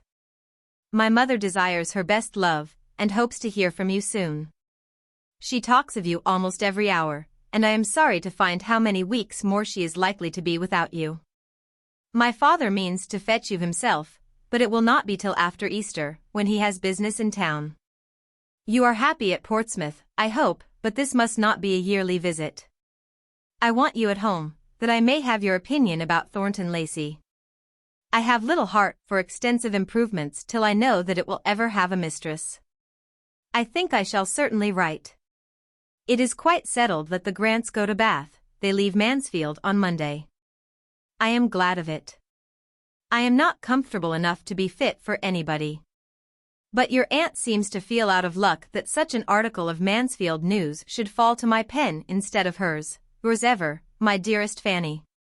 I never will, no, I certainly never will wish for a letter again, was Fanny's secret declaration as she finished this. What do they bring but disappointment and sorrow? Not till after Easter. How shall I bear it? And my poor aunt talking of me every hour. Fanny checked the tendency of these thoughts as well as she could, but she was within half a minute of starting the idea that Sir Thomas was quite unkind, both to her aunt and to herself. As for the main subject of the letter, there was nothing in that to soothe irritation. She was almost vexed into displeasure and anger against Edmund. There is no good in this delay, said she. Why is not it settled? He is blinded, and nothing will open his eyes, nothing can, after having had truths before him so long in vain. He will marry her, and be poor and miserable. God grant that her influence do not make him cease to be respectable. She looked over the letter again. So very fond of me. 'Tis nonsense all. She loves nobody but herself and her brother. Her friends leading her astray for years. She is quite as likely to have led them astray. They have all, perhaps, been corrupting one another, but if they are so much fonder of her than she is of them, she is the less likely to have been hurt, except by their flattery. The only woman in the world whom he could ever think of as a wife. I firmly believe it. It is an attachment to govern his whole life. Accepted or refused, his heart is wedded to her forever. The loss of Mary the First must consider as comprehending the loss of Crawford and Fanny. Edmund, you do not know me. The families would never be connected if you did not connect them. Oh. Right, right. Finish it at once. Let there be an end of this suspense. Fix, commit, condemn yourself. Such sensations, however, were too near akin to resentment to be long guiding Fanny's soliloquies. She was soon more softened and sorrowful. His warm regard, his kind expressions, his confidential treatment, touched her strongly. He was only too good to everybody. It was a letter, in short, which she would not but have had for the world, and which could never be valued enough. This was the end of it. Everybody at all addicted to letter writing, without having much to say, which will include a large proportion of the female world at least, must feel with Lady Bertram that she was out of luck in having such a capital piece of Mansfield news as the certainty of the Grants going to Bath occur at a time when she could make no advantage of it. And will admit that it must have been very mortifying to her to see it fall to the share of her thankless son, and treated as concisely as possible at the end of a long letter, instead of having it to spread over the largest part of a page of her own. For though Lady Bertram rather shone in the epistolary line, having early in her marriage, from the want of other employment, and the circumstance of Sir Thomas's being in Parliament, got into the way of making and keeping correspondence, and formed for herself a very creditable, commonplace, amplifying style, so that a very little matter was enough for her, she could not do entirely without any. She must have something to write about, even to her niece, and being so soon to lose all the benefit of Dr. Grant's gouty symptoms and Mrs. Grant's morning calls, it was very hard upon her to be deprived of one of the last epistolary uses she could put them to. There was a rich amends, however, preparing for her. Lady Bertram's hour of good luck came. Within a few days from the receipt of Edmund's letter, Fanny had one from her aunt, beginning thus. My dear Fanny, I take up my pen to communicate some very alarming intelligence, which I make no doubt will give you much concern. This was a great deal better than to have to take up the pen to acquaint her with all the particulars of the Grants' intended journey, for the present intelligence was of a nature to promise occupation for the pen for many days to come. Being no less than the dangerous illness of her eldest son, of which they had received notice by express a few hours before. Tom had gone from London with a party of young men to Newmarket, where a neglected fall and a good deal of drinking had brought on a fever. And when the party broke up, being unable to move, had been left by himself at the house of one of these young men to the comforts of sickness and solitude, and the attendance only of servants. Instead of being soon well enough to follow his friends, as he had then hoped, his disorder increased considerably, and it was not long before he thought so ill of himself as to be as ready as his physician to have a letter dispatched to Mansfield. This distressing intelligence, as you may suppose, observed her ladyship, after giving the substance of it, has agitated us exceedingly, and we cannot prevent ourselves from being greatly alarmed and apprehensive for the poor invalid, whose state Sir Thomas fears may be very critical. And Edmund kindly proposes attending his brother immediately, but I am happy to add that Sir Thomas will not leave me on this distressing occasion, as it would be too trying for me. We shall greatly miss Edmund in our small circle, but I trust and hope he will find the poor invalid in a less alarming state than might be apprehended, and that he will be able to bring him to Mansfield shortly. Which Sir Thomas proposes should be done, and thinks best on every account, and I flatter myself the poor sufferer will soon be able to bear the removal without material inconvenience or injury. As I have little doubt of your feeling for us, my dear Fanny, under these distressing circumstances, I will write again very soon. Fanny's feelings on the occasion were indeed considerably more warm and genuine than her aunt's style of writing. She felt truly for them all. Tom dangerously ill, Edmund gone to attend him, and the sadly small party remaining at Mansfield, were cares to shut out every other care, or almost every other. She could just find selfishness enough to wonder whether Edmund had written to Miss Crawford before the summons came, but no sentiment dwelt long with her that was not purely affectionate and disinterestedly anxious. Her aunt did not neglect her, she wrote again and again. They were receiving frequent accounts from Edmund, and these accounts were as regularly transmitted to Fanny, in the same diffuse style, and the same medley of trusts, hopes, and fears, all following and producing each other at haphazard. It was a sort of playing at being frightened. The sufferings which Lady Bertram did not see had little power over her fancy. And she wrote very comfortably about agitation, and anxiety, and poor invalids, till Tom was actually conveyed to Mansfield, and her own eyes had beheld his altered appearance. Then a letter which she had been previously preparing for Fanny was finished in a different style, in the language of real feeling and alarm, than she wrote as she might have spoken. He is just come, my dear Fanny, and is taken upstairs. And I am so shocked to see him, that I do not know what to do. I am sure he has been very ill. Poor Tom! I am quite grieved for him, and very much frightened, and so is Sir Thomas, and how glad I should be if you were here to comfort me. But Sir Thomas hopes he will be better tomorrow, and says we must consider his journey. The real solicitude now awakened in the maternal bosom was not soon over. Tom's extreme impatience to be removed to Mansfield, and experience those comforts of home and family which had been little thought of in uninterrupted health, had probably induced his being conveyed thither too early, as a return of fever came on. And for a week he was in a more alarming state than ever. They were all very seriously frightened. Lady Bertram wrote her daily terrors to her niece, who might now be said to live upon letters, and pass all her time between suffering from that of today and looking forward to tomorrow's.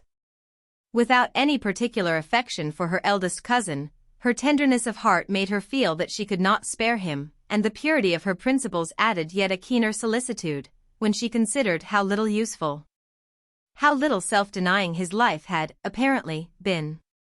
Susan was her only companion and listener on this, as on more common occasions. Susan was always ready to hear and to sympathize. Nobody else could be interested in so remote an evil as illness in a family above 100 miles off, not even Mrs. Price, beyond a brief question or two, if she saw her daughter with a letter in her hand, and now and then the quiet observation of, my poor sister Bertram must be in a great deal of trouble. So long divided and so differently situated, the ties of blood were little more than nothing. An attachment, originally as tranquil as their tempers, was now become a mere name. Mrs. Price did quite as much for Lady Bertram as Lady Bertram would have done for Mrs. Price. 3 or 4 Prices might have been swept away, any or all except Fanny and William, and Lady Bertram would have thought little about it. Or perhaps might have caught from Mrs. Norris's lips the cant of its being a very happy thing and a great blessing to their poor dear sister Price to have them so well provided for. Chapter 45. At about the week's end from his return to Mansfield, Tom's immediate danger was over, and he was so far pronounced safe as to make his mother perfectly easy. For being now used to the sight of him in his suffering, helpless state, and hearing only the best, and never thinking beyond what she heard, with no disposition for alarm and no aptitude at a hint, Lady Bertram was the happiest subject in the world for a little medical imposition. The fever was subdued, the fever had been his complaint, of course he would soon be well again. Lady Bertram could think nothing less, and Fanny shared her aunt's security, till she received a few lines from Edmund, written purposely to give her a clearer idea of his brother's situation, and acquaint her with the apprehensions which he and his father had imbibed from the physician with respect to some strong hectic symptoms, which seemed to seize the frame on the departure of the fever. They judged it best that Lady Bertram should not be harassed by alarms which, it was to be hoped, would prove unfounded, but there was no reason why Fanny should not know the truth. They were apprehensive for his lungs. A very few lines from Edmund shewed her the patient and the sick-room in a juster and stronger light than all Lady Bertram's sheets of paper could do. There was hardly anyone in the house who might not have described, from personal observation, better than herself, not one who was not more useful at times to her son. She could do nothing but glide in quietly and look at him. But when able to talk or be talked to, or read to, Edmund was the companion he preferred. His aunt worried him by her cares, and Sir Thomas knew not how to bring down his conversation or his voice to the level of irritation and feebleness. Edmund was all in all. Fanny would certainly believe him so at least, and must find that her estimation of him was higher than ever when he appeared as the attendant, supporter, cheerer of a suffering brother. There was not only the debility of recent illness to assist, there was also, as she now learnt, nerves much affected, spirits much depressed to calm and raise, and her own imagination added that there must be a mind to be properly guided. The family were not consumptive, and she was more inclined to hope than fear for her cousin, except when she thought of Miss Crawford. But Miss Crawford gave her the idea of being the child of good luck, and to her selfishness and vanity it would be good luck to have Edmund the only son. Even in the sick chamber the fortunate Mary was not forgotten. Edmund's letter had this postscript. On the subject of my last, I had actually begun a letter when called away by Tom's illness, but I have now changed my mind, and fear to trust the influence of friends. When Tom is better, I shall go. Such was the state of Mansfield, and so it continued, with scarcely any change, till Easter. A line occasionally added by Edmund to his mother's letter was enough for Fanny's information. Tom's amendment was alarmingly slow. Easter came particularly late this year, as Fanny had most sorrowfully considered, on first learning that she had no chance of leaving Portsmouth till after it. It came, and she had yet heard nothing of her return, nothing even of the going to London, which was to precede her return. Her aunt often expressed a wish for her, but there was no notice, no message from the uncle on whom all depended. She supposed he could not yet leave his son, but it was a cruel, a terrible delay to her. The end of April was coming on. It would soon be almost 3 months, instead of 2, that she had been absent from them all, and that her days had been passing in a state of penance, which she loved them too well to hope they would thoroughly understand.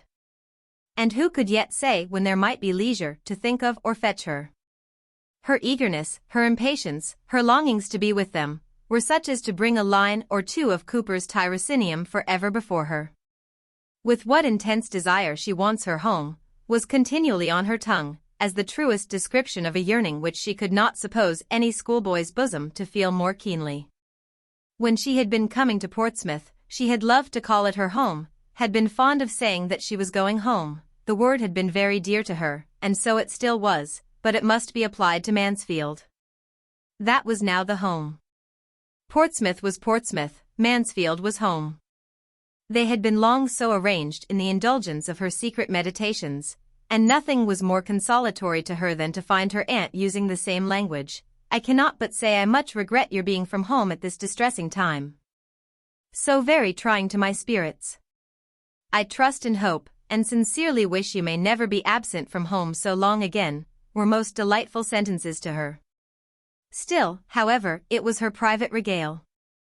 Delicacy to her parents made her careful not to betray such a preference of her uncle's house. It was always, when I go back into Northamptonshire, or when I return to Mansfield, I shall do so and so.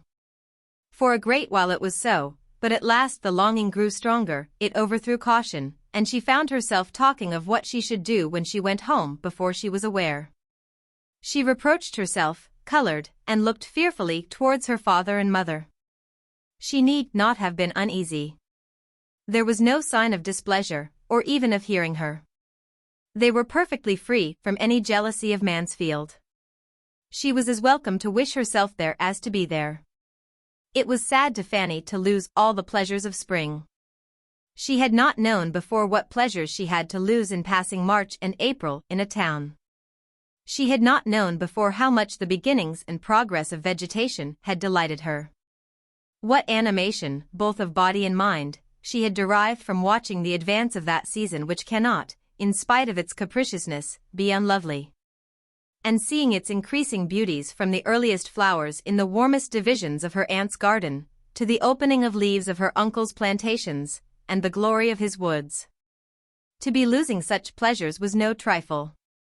To be losing them, because she was in the midst of closeness and noise, to have confinement, bad air, bad smells, substituted for liberty, freshness, fragrance, and verdure, was infinitely worse, but even these incitements to regret were feeble, compared with what arose from the conviction of being missed by her best friends, and the longing to be useful to those who were wanting her.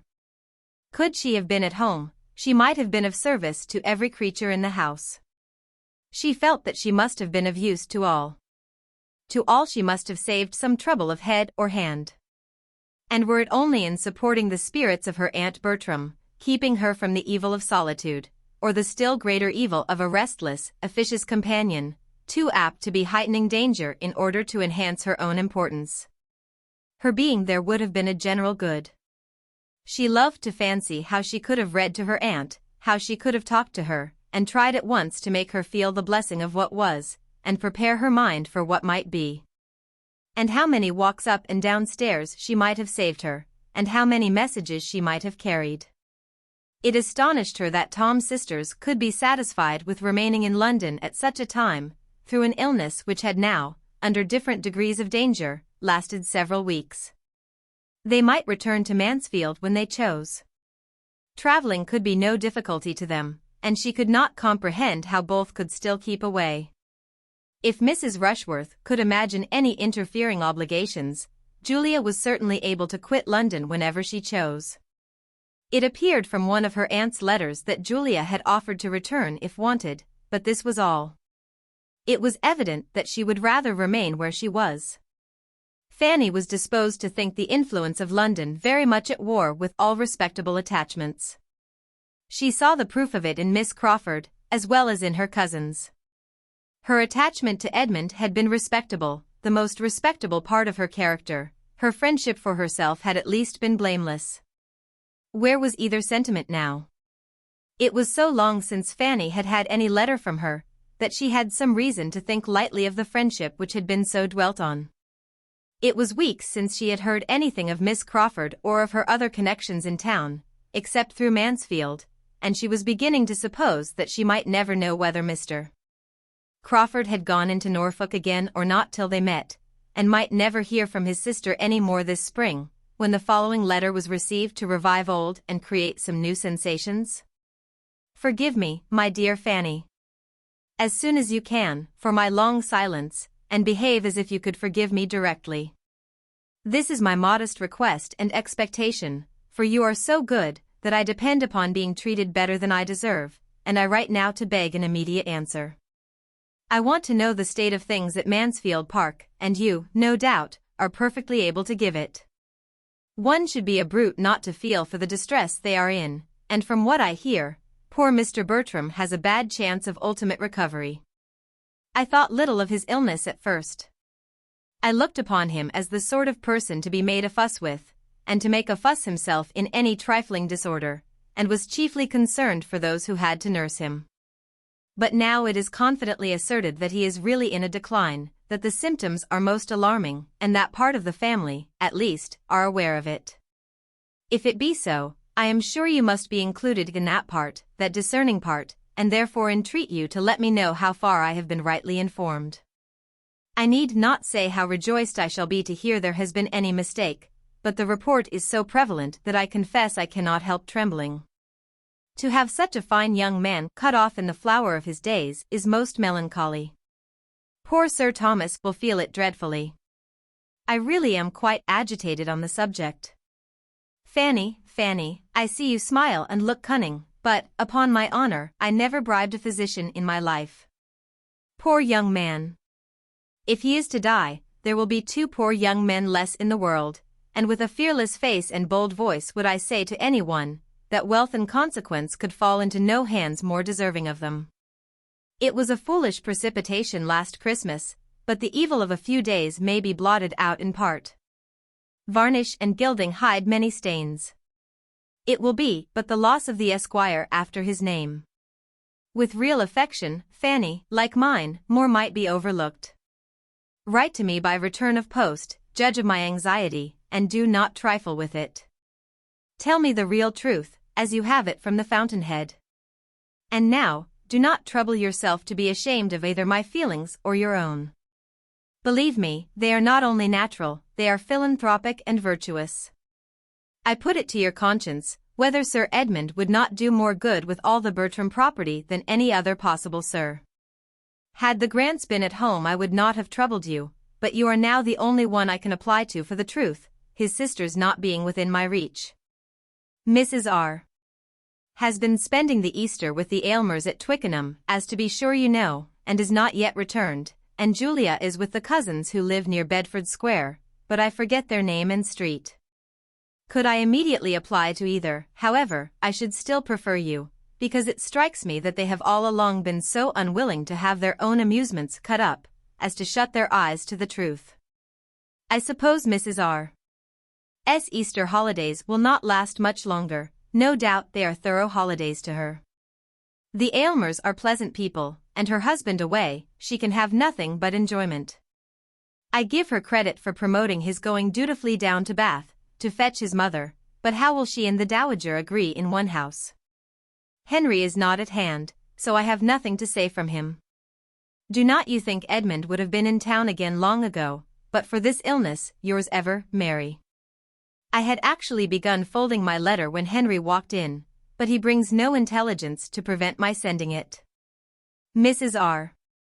knows a decline is apprehended, he saw her this morning, she returns to Wimpole Street today, the old lady is come. Now do not make yourself uneasy with any queer fancies, because he has been spending a few days at Richmond. He does it every spring. Be assured he cares for nobody but you. At this very moment he is wild to see you, and occupied only in contriving the means for doing so, and for making his pleasure conduce to yours. In proof, he repeats, and more eagerly, what he said at Portsmouth about our conveying you home, and I join him in it with all my soul. Dear Fanny, write directly, and tell us to come. It will do us all good.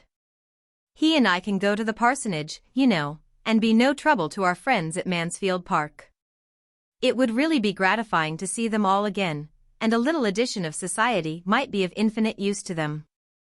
And as to yourself, you must feel yourself to be so wanted there, that you cannot in conscience, conscientious as you are, keep away, when you have the means of returning. I have not time or patience to give half Henry's messages. Be satisfied that the spirit of each and every one is unalterable affection. Fanny's disgust at the greater part of this letter, with her extreme reluctance to bring the writer of it and her cousin Edmund together, would have made her, as she felt, incapable of judging impartially whether the concluding offer might be accepted or not. To herself, individually, it was most tempting. To be finding herself, perhaps within 3 days, transported to Mansfield, was an image of the greatest felicity, but it would have been a material drawback to be owing such felicity to persons in whose feelings and conduct, at the present moment, she saw so much to condemn: the sister's feelings, the brother's conduct, her cold-hearted ambition, his thoughtless vanity. To have him still the acquaintance, the flirt perhaps, of Mrs. Rushworth. She was mortified. She had thought better of him. Happily, however, she was not left to weigh and decide between opposite inclinations and doubtful notions of right. There was no occasion to determine whether she ought to keep Edmund and marry asunder or not. She had a rule to apply to, which settled everything. Her awe of her uncle, and her dread of taking a liberty with him, made it instantly plain to her what she had to do. She must absolutely decline the proposal. If he wanted, he would send for her. And even to offer an early return was a presumption which hardly anything would have seemed to justify.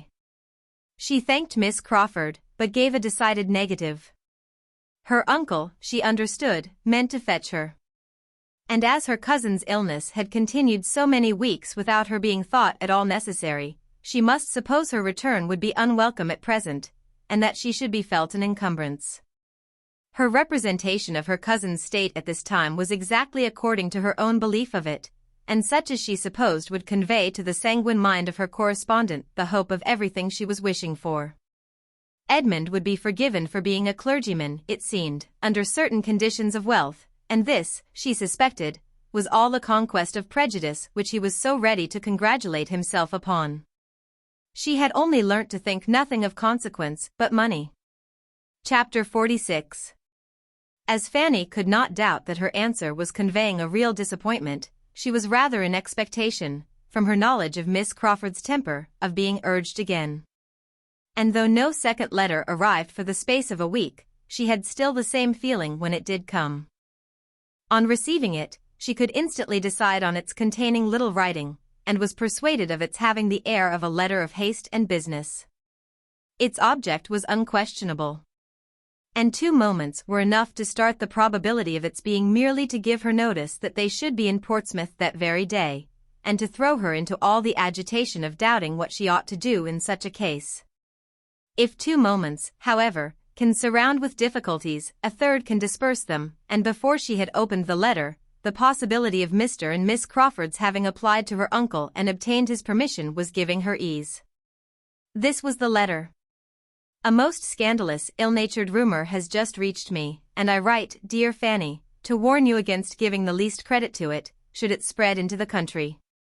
Depend upon it, there is some mistake, and that a day or 2 will clear it up. At any rate, that Henry is blameless, and in spite of a moment's atterbury, thinks of nobody but you. Say not a word of it. Hear nothing, surmise nothing, whisper nothing till I write again. I am sure it will be all hushed up, and nothing proved but Rushworth's folly. If they are gone, I would lay my life they are only gone to Mansfield Park, and Julia with them. But why would not ye let us come for you? I wish you may not repent it. Yours, etc. Fanny stood aghast. As no scandalous, ill-natured rumor had reached her, it was impossible for her to understand much of this strange letter. She could only perceive that it must relate to Wimpole Street and Mr.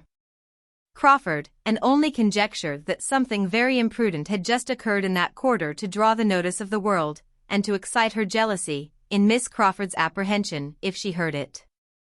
Miss Crawford need not be alarmed for her.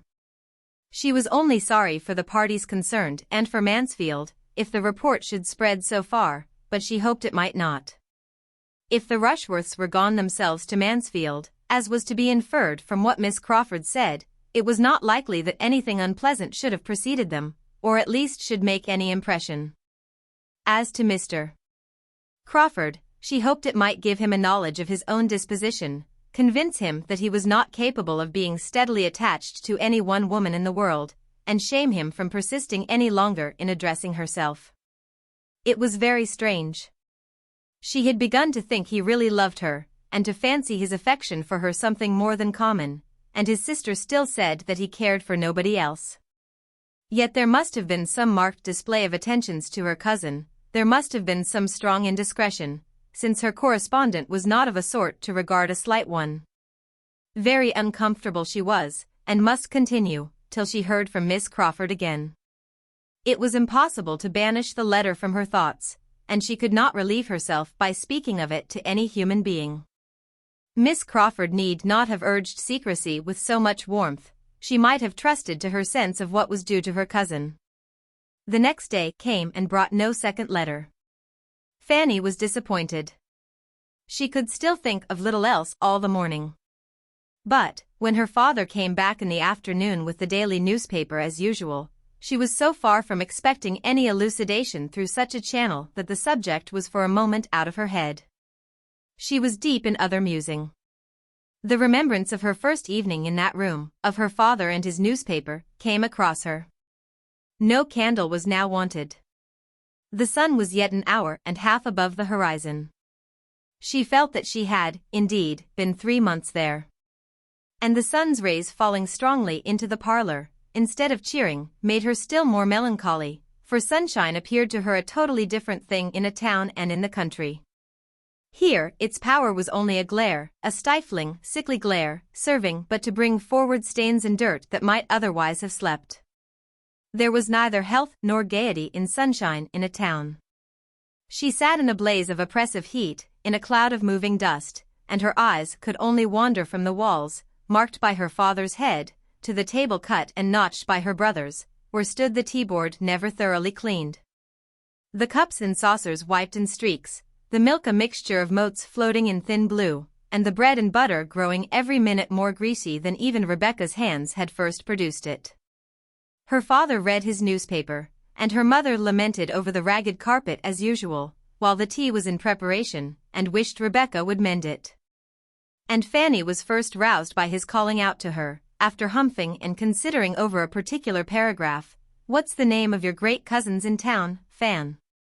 A moment's recollection enabled her to say, "Rushworth, sir." "And don't they live in Wimpole Street?" "Yes, sir." "Then, there's the devil to pay among them, that's all." There, holding out the paper to her, "Much good may such fine relations do you. I don't know what Sir Thomas may think of such matters. He may be too much of the courtier and fine gentleman to like his daughter the less. But, by G, if she belonged to me, I'd give her the rope's end as long as I could stand over her. A little flogging for man and woman too would be the best way of preventing such things." Fanny read to herself that it was with infinite concern the newspaper had to announce to the world a matrimonial fracas in the family of Mr. R. of Wimpole Street, the beautiful Mrs. R., whose name had not long been enrolled in the lists of Hymen, and who had promised to become so brilliant a leader in the fashionable world, having quitted her husband's roof in company with the well-known and captivating Mr. C., the intimate friend and associate of Mr. R., and it was not known even to the editor of the newspaper whither they were gone. "It is a mistake, sir," said Fanny instantly. "It must be a mistake, it cannot be true, it must mean some other people." She spoke from the instinctive wish of delaying shame, she spoke with a resolution which sprung from despair, for she spoke what she did not, could not believe herself. It had been the shock of conviction as she read. The truth rushed on her. And how she could have spoken at all, how she could even have breathed, was afterwards matter of wonder to herself. Mr. Price cared too little about the report to make her much answer. It might be all a lie, he acknowledged. But so many fine ladies were going to the devil nowadays that way, that there was no answering for anybody. "Indeed, I hope it is not true," said Mrs. Price plaintively, "it would be so very shocking. If I have spoken once to Rebecca about that carpet, I am sure I have spoke at least a dozen times, have not I, Betsy? And it would not be 10 minutes' work." The horror of a mind like Fanny's, as it received the conviction of such guilt, and began to take in some part of the misery that must ensue, can hardly be described. At first, it was a sort of stupefaction. But every moment was quickening her perception of the horrible evil. She could not doubt, she dared not indulge a hope, of the paragraph being false. Miss Crawford's letter, which she had read so often as to make every line her own, was in frightful conformity with it.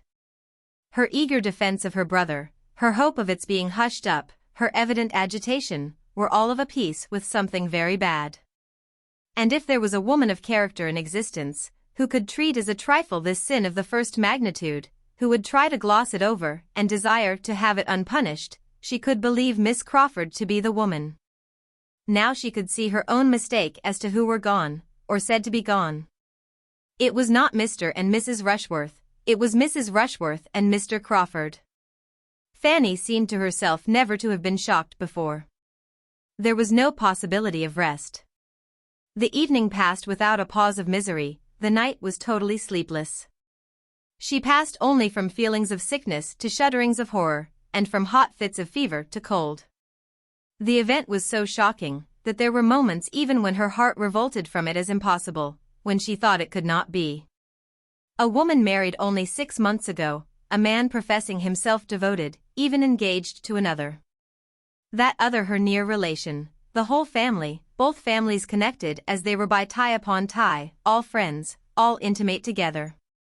It was too horrible a confusion of guilt, too gross a complication of evil, for human nature, not in a state of utter barbarism, to be capable of. Yet her judgment told her it was so. His unsettled affections, wavering with his vanity, Maria's decided attachment, and no sufficient principle on either side, gave it possibility. Miss Crawford's letter stamped it a fact. What would be the consequence? Whom would it not injure? Whose views might it not affect? Whose peace would it not cut up forever? Miss Crawford, herself, Edmund, but it was dangerous, perhaps, to tread such ground. She confined herself, or tried to confine herself, to the simple, indubitable family misery which must envelop all, if it were indeed a matter of certified guilt and public exposure. The mother's sufferings, the father's, there she paused.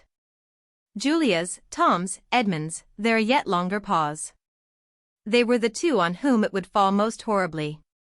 Sir Thomas's parental solicitude and high sense of honor and decorum, Edmund's upright principles, unsuspicious temper, and genuine strength of feeling, made her think it scarcely possible for them to support life and reason under such disgrace. And it appeared to her that, as far as this world alone was concerned, the greatest blessing to every one of kindred with Mrs. Rushworth would be instant annihilation. Nothing happened the next day, or the next, to weaken her terrors. 2 posts came in, and brought no refutation, public or private. There was no second letter to explain away the first from Miss Crawford, there was no intelligence from Mansfield, though it was now full time for her to hear again from her aunt. This was an evil omen. She had, indeed, scarcely the shadow of a hope to soothe her mind, and was reduced to so low and wan and trembling a condition, as no mother, not unkind, except Mrs. Price could have overlooked, when the 3rd day did bring the sickening knock, and a letter was again put into her hands. It bore the London postmark, and came from Edmund. Dear Fanny, you know our present wretchedness. May God support you under your share. We have been here 2 days, but there is nothing to be done. They cannot be traced. You may not have heard of the last blow, Julia's elopement. She is gone to Scotland with Yates. She left London a few hours before we entered it. At any other time this would have been felt dreadfully. Now it seems nothing, yet it is in heavy aggravation. My father is not overpowered. More cannot be hoped. He is still able to think and act. And I write, by his desire, to propose your returning home. He is anxious to get you there for my mother's sake. I shall be at Portsmouth the morning after you receive this, and hope to find you ready to set off for Mansfield. My father wishes you to invite Susan to go with you for a few months. Settle it as you like, say what is proper, I am sure you will feel such an instance of his kindness at such a moment. Do justice to his meaning, however I may confuse it. You may imagine something of my present state. There is no end of the evil let loose upon us. You will see me early by the mail, yours, etc. Never had Fanny more wanted a cordial. Never had she felt such a one as this letter contained. Tomorrow. To leave Portsmouth tomorrow. She felt she was, in the greatest danger of being exquisitely happy, while so many were miserable. The evil which brought such good to her. She dreaded lest she should learn to be insensible of it. To be going so soon, sent for so kindly, sent for as a comfort, and with leave to take Susan, was altogether such a combination of blessings as set her heart in a glow, and for a time seemed to distance every pain, and make her incapable of suitably sharing the distress even of those whose distress she thought of most. Julia's elopement could affect her comparatively but little. She was amazed and shocked, but it could not occupy her, could not dwell on her mind. She was obliged to call herself to think of it, and acknowledge it to be terrible and grievous, or it was escaping her, in the midst of all the agitating, pressing, joyful cares attending this summons to herself. There is nothing like employment, active indispensable employment, for relieving sorrow. Employment, even melancholy, may dispel melancholy, and her occupations were hopeful. She had so much to do, that not even the horrible story of Mrs. Rushworth, now fixed to the last point of certainty, could affect her as it had done before. She had not time to be miserable. Within 24 hours she was hoping to be gone. Her father and mother must be spoken to. Susan prepared, everything got ready. Business followed business. The day was hardly long enough. The happiness she was imparting, too. Happiness very little alloyed by the black communication which must briefly precede it, the joyful consent of her father and mother to Susan's going with her, the general satisfaction with which the going of both seemed regarded, and the ecstasy of Susan herself, was all serving to support her spirits. The affliction of the Bertrams was little felt in the family.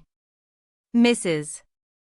Price talked of her poor sister for a few minutes, but how to find anything to hold Susan's clothes, because Rebecca took away all the boxes and spoilt them, was much more in her thoughts, and as for Susan, now unexpectedly gratified in the first wish of her heart, and knowing nothing personally of those who had sinned, or of those who were sorrowing, if she could help rejoicing from beginning to end, it was as much as ought to be expected from human virtue at 14.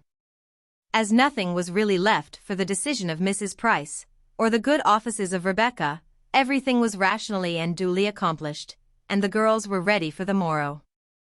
The advantage of much sleep to prepare them for their journey was impossible. The cousin who was traveling towards them could hardly have less than visited their agitated spirits, one all happiness, the other all varying and indescribable perturbation. By 8 in the morning Edmund was in the house. The girls heard his entrance from above, and Fanny went down. The idea of immediately seeing him, with the knowledge of what he must be suffering, brought back all her own first feelings. He so near her, and in misery. She was ready to sink as she entered the parlor. He was alone, and met her instantly, and she found herself pressed to his heart with only these words, just articulate, "My Fanny, my only sister, my only comfort now." She could say nothing. Nor for some minutes could he say more. He turned away to recover himself, and when he spoke again, though his voice still faltered, his manner shewed the wish of self-command, and the resolution of avoiding any farther allusion. "Have you breakfasted? When shall you be ready? Does Susan go?" were questions following each other rapidly. His great object was to be off as soon as possible.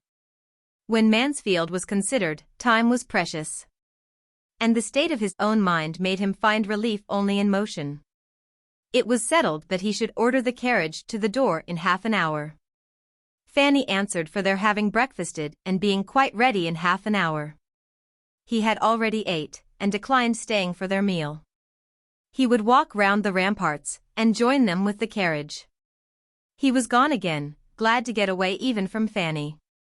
He looked very ill, evidently suffering under violent emotions, which he was determined to suppress. She knew it must be so, but it was terrible to her. The carriage came, and he entered the house again at the same moment, just in time to spend a few minutes with the family, and be a witness, but that he saw nothing of the tranquil manner in which the daughters were parted with, and just in time to prevent their sitting down to the breakfast table, which, by dint of much unusual activity, was quite and completely ready as the carriage drove from the door. Fanny's last meal in her father's house was in character with her first. She was dismissed from it as hospitably as she had been welcomed. How her heart swelled with joy and gratitude as she passed the barriers of Portsmouth, and how Susan's face wore its broadest smiles, may be easily conceived. Sitting forwards, however, and screened by her bonnet, those smiles were unseen. The journey was likely to be a silent one. Edmund's deep sighs often reached Fanny. Had he been alone with her, his heart must have opened in spite of every resolution. But Susan's presence drove him quite into himself, and his attempts to talk on indifferent subjects could never be long supported. Fanny watched him with never-failing solicitude, and sometimes catching his eye, revived an affectionate smile, which comforted her, but the first day's journey passed without her hearing a word from him on the subjects that were weighing him down. The next morning produced a little more. Just before their setting out from Oxford, while Susan was stationed at a window, in eager observation of the departure of a large family from the inn, the other two were standing by the fire. And Edmund, particularly struck by the alteration in Fanny's looks, and from his ignorance of the daily evils of her father's house, attributing an undue share of the change, attributing all to the recent event, took her hand, and said in a low but very expressive tone, "No wonder, you must feel it, you must suffer. How a man who had once loved, could desert you. But your regard was new compared with Fanny, think of me." The first division of their journey occupied a long day, and brought them, almost knocked up, to Oxford. But the second was over at a much earlier hour. They were in the environs of Mansfield long before the usual dinner time, and as they approached the beloved place, the hearts of both sisters sank a little. Fanny began to dread the meeting with her aunts and Tom, under so dreadful a humiliation. And Susan to feel with some anxiety that all her best manners, all her lately acquired knowledge of what was practiced here, was on the point of being called into action. Visions of good and ill breeding, of old vulgarisms and new gentilities, were before her, and she was meditating much upon silver forks, napkins, and finger-glasses. Fanny had been everywhere awake to the difference of the country since February. But when they entered the park her perceptions and her pleasures were of the keenest sort. It was 3 months, full 3 months, since her quitting it, and the change was from winter to summer. Her eye fell everywhere on lawns and plantations of the freshest green. And the trees, though not fully clothed, were in that delightful state when farther beauty is known to be at hand, and when, while much is actually given to the sight, more yet remains for the imagination. Her enjoyment, however, was for herself alone. Edmund could not share it. She looked at him, but he was leaning back, sunk in a deeper gloom than ever, and with eyes closed, as if the view of cheerfulness oppressed him, and the lovely scenes of home must be shut out. It made her melancholy again. And the knowledge of what must be enduring there, invested even the house, modern, airy, and well situated as it was, with a melancholy aspect. By one of the suffering party within they were expected with such impatience as she had never known before. Fanny had scarcely passed the solemn-looking servants, when Lady Bertram came from the drawing-room to meet her, came with no indolent step. And falling on her neck, said, "Dear Fanny, now I shall be comfortable." Chapter 47. It had been a miserable party, each of the three believing themselves most miserable. Mrs. Norris, however, as most attached to Maria, was really the greatest sufferer. Maria was her first favorite, the dearest of all. The match had been her own contriving, as she had been wont with such pride of heart to feel and say, and this conclusion of it almost overpowered her. She was an altered creature, quieted, stupefied, indifferent to everything that passed. The being left with her sister and nephew, and all the house under her care, had been an advantage entirely thrown away. She had been unable to direct or dictate, or even fancy herself useful. When really touched by affliction, her active powers had been all benumbed, and neither Lady Bertram nor Tom had received from her the smallest support or attempt at support.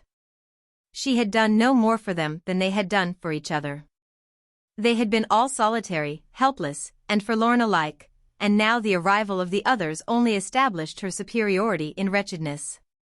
Her companions were relieved, but there was no good for her. Edmund was almost as welcome to his brother as Fanny to her aunt, but Mrs. Norris, instead of having comfort from either, was but the more irritated by the sight of the person whom, in the blindness of her anger, she could have charged as the demon of the piece. Had Fanny accepted Mr. Crawford, this could not have happened. Susan too was a grievance. She had not spirits to notice her in more than a few repulsive looks, but she felt her as a spy, and an intruder, and an indigent niece, and everything most odious. By her other aunt, Susan was received with quiet kindness. Lady Bertram could not give her much time or many words, but she felt her, as Fanny's sister, to have a claim at Mansfield, and was ready to kiss and like her. And Susan was more than satisfied, for she came perfectly aware that nothing but ill humor was to be expected from Aunt Norris. And was so provided with happiness, so strong in that best of blessings, an escape from many certain evils, that she could have stood against a great deal more indifference than she met with from the others. She was now left a good deal to herself, to get acquainted with the house and grounds as she could, and spent her days very happily in so doing, while those who might otherwise have attended to her were shut up, or wholly occupied each with the person quite dependent on them, at this time, for everything like comfort. Edmund trying to bury his own feelings in exertions for the relief of his brothers, and Fanny devoted to her Aunt Bertram, returning to every former office with more than former zeal, and thinking she could never do enough for one who seemed so much to want her. To talk over the dreadful business with Fanny, talk and lament, was all Lady Bertram's consolation. To be listened to and borne with, and hear the voice of kindness and sympathy in return, was everything that could be done for her. To be otherwise comforted was out of the question. The case admitted of no comfort. Lady Bertram did not think deeply, but, guided by Sir Thomas, she thought justly on all important points.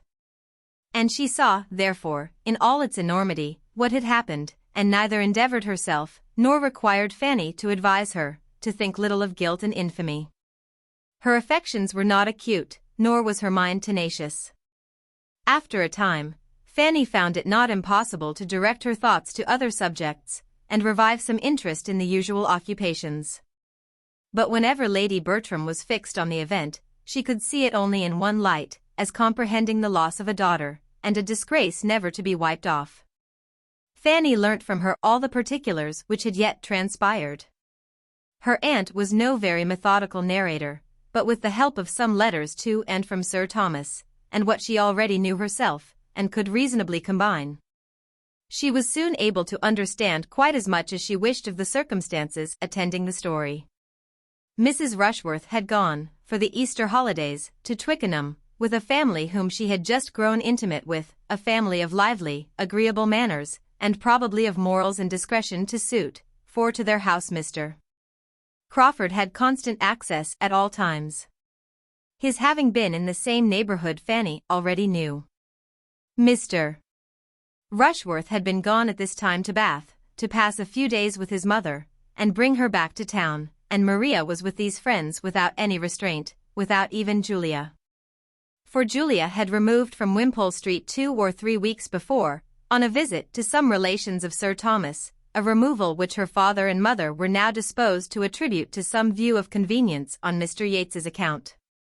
Very soon after the Rushworths' return to Wimpole Street, Sir Thomas had received a letter from an old and most particular friend in London, who, hearing and witnessing a good deal to alarm him in that quarter, wrote to recommend Sir Thomas's coming to London himself, and using his influence with his daughter to put an end to the intimacy which was already exposing her to unpleasant remarks, and evidently making Mr. Rushworth uneasy.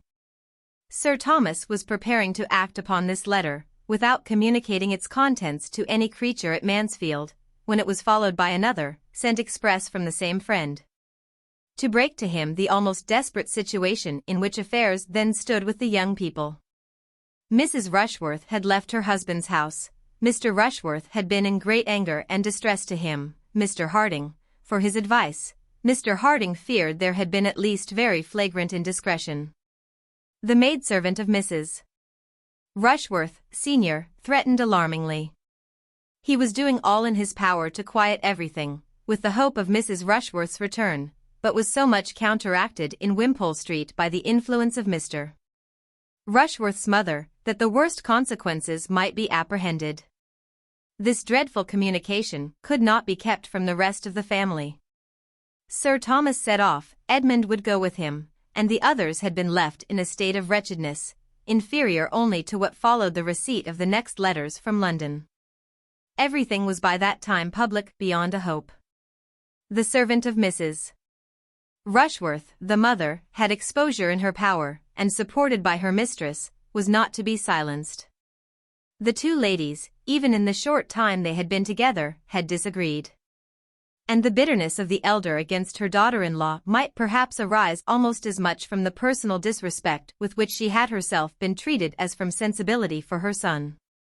However that might be, she was unmanageable. But had she been less obstinate, or of less weight with her son, who was always guided by the last speaker, by the person who could get hold of and shut him up, the case would still have been hopeless, for Mrs. Rushworth did not appear again, and there was every reason to conclude her to be concealed somewhere with Mr. Crawford, who had quitted his uncle's house, as for a journey, on the very day of her absenting herself. Sir Thomas, however, remained yet a little longer in town, in the hope of discovering and snatching her from farther vice, though all was lost on the side of character. His present state Fanny could hardly bear to think of. There was but one of his children who was not at this time a source of misery to him. Tom's complaints had been greatly heightened by the shock of his sister's conduct, and his recovery so much thrown back by it, that even Lady Bertram had been struck by the difference, and all her alarms were regularly sent off to her husband. And Julia's elopement, the additional blow which had met him on his arrival in London, though its force had been deadened at the moment, must, she knew, be sorely felt. She saw that it was. His letters expressed how much he deplored it. Under any circumstances it would have been an unwelcome alliance. But to have it so clandestinely formed, and such a period chosen for its completion, placed Julia's feelings in a most unfavorable light, and severely aggravated the folly of her choice. He called it a bad thing, done in the worst manner and at the worst time. And though Julia was yet as more pardonable than Maria as folly than vice, he could not but regard the step she had taken as opening the worst probabilities of a conclusion hereafter like her sister's. Such was his opinion of the set into which she had thrown herself. Fanny felt for him most acutely. He could have no comfort but in Edmund. Every other child must be racking his heart. His displeasure against herself, she trusted, reasoning differently from Mrs. Norris, would now be done away. She should be justified. Mr. Crawford would have fully acquitted her conduct in refusing him. But this, though most material to herself, would be poor consolation to Sir Thomas. Her uncle's displeasure was terrible to her, but what could her justification or her gratitude and attachment do for him? His stay must be on Edmund alone. She was mistaken, however, in supposing that Edmund gave his father no present pain. It was of a much less poignant nature than what the others excited. But Sir Thomas was considering his happiness as very deeply involved in the offence of his sister and friend, cut off by it, as he must be, from the woman whom he had been pursuing with undoubted attachment and strong probability of success. And who, in everything but this despicable brother, would have been so eligible a connection. He was aware of what Edmund must be suffering on his own behalf, in addition to all the rest. When they were in town, he had seen or conjectured his feelings. And, having reason to think that one interview with Miss Crawford had taken place, from which Edmund derived only increased distress, had been as anxious on that account as on others to get him out of town. And had engaged him in taking Fanny home to her aunt, with a view to his relief and benefit, no less than theirs.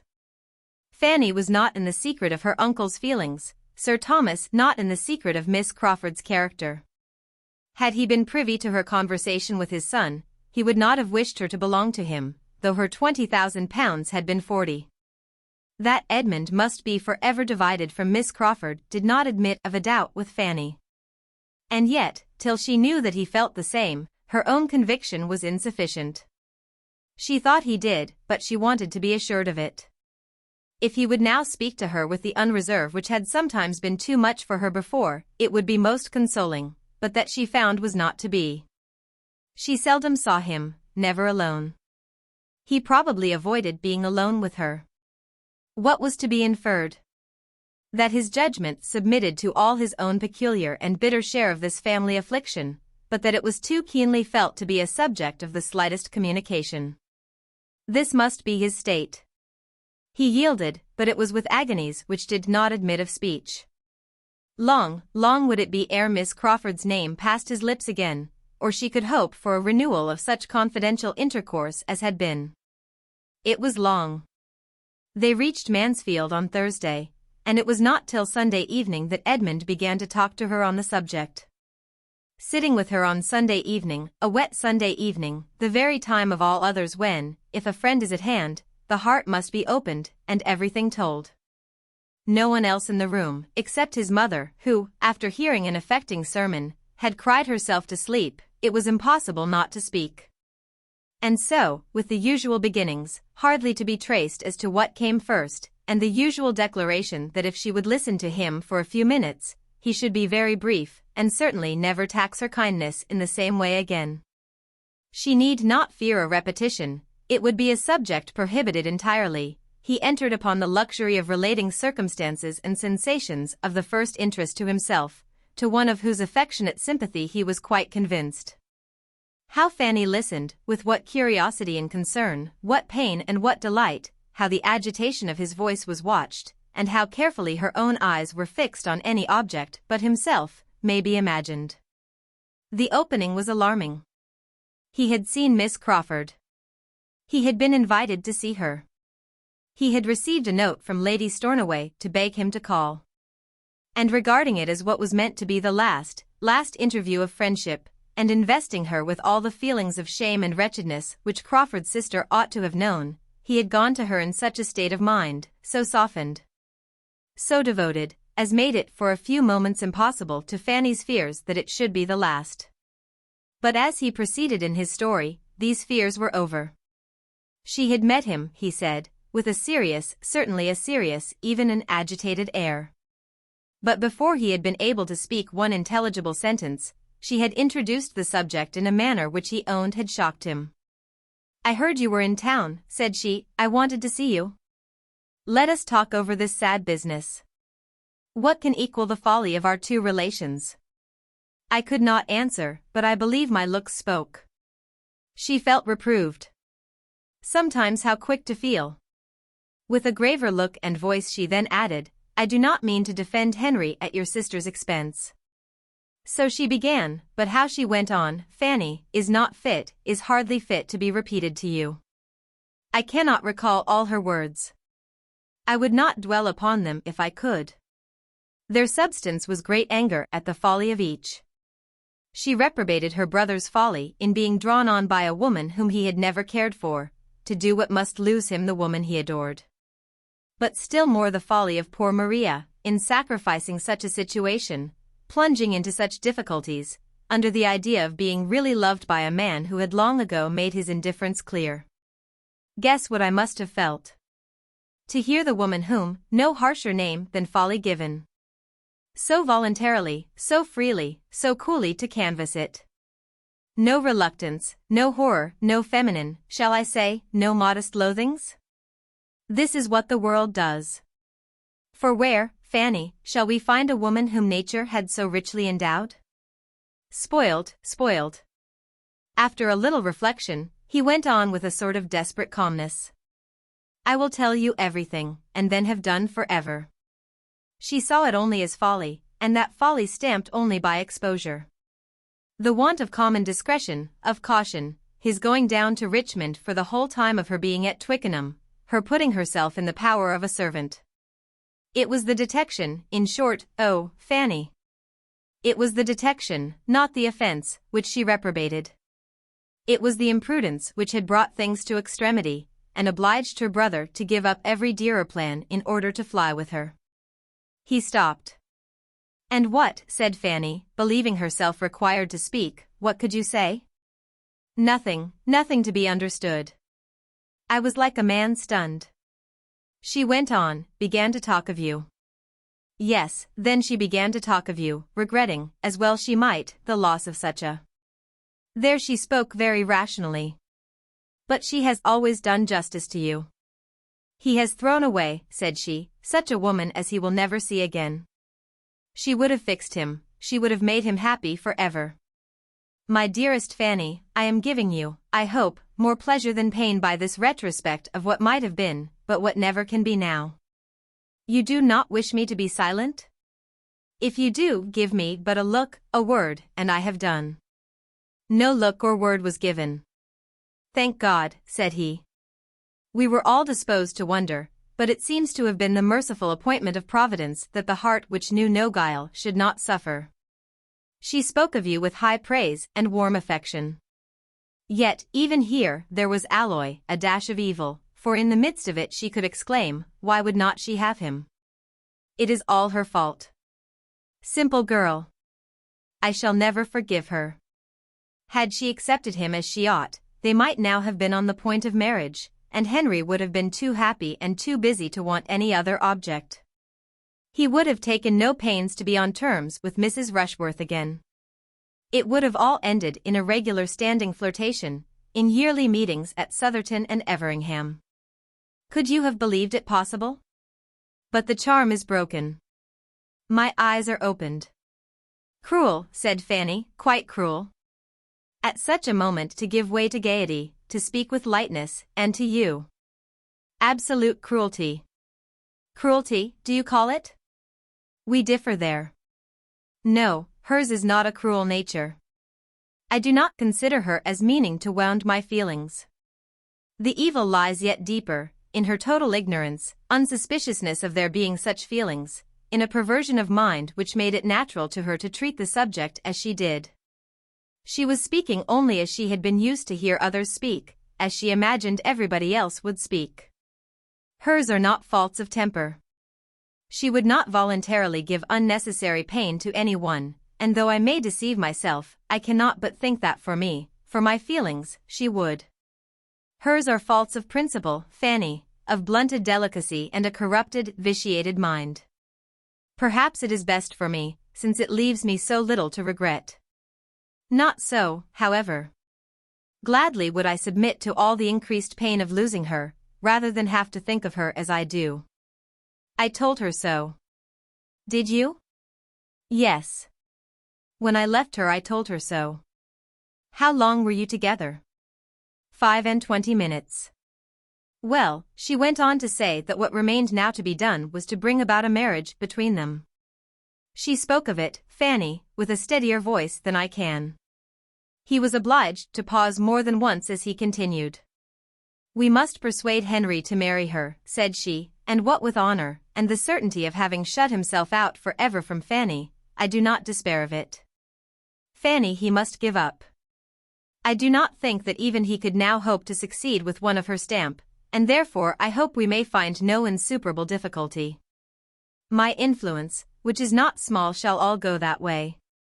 And when once married, and properly supported by her own family, people of respectability as they are, she may recover her footing in society to a certain degree.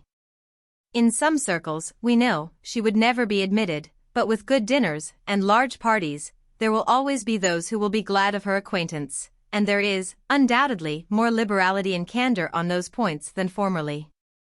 What I advise is, that your father be quiet. Do not let him injure his own cause by interference.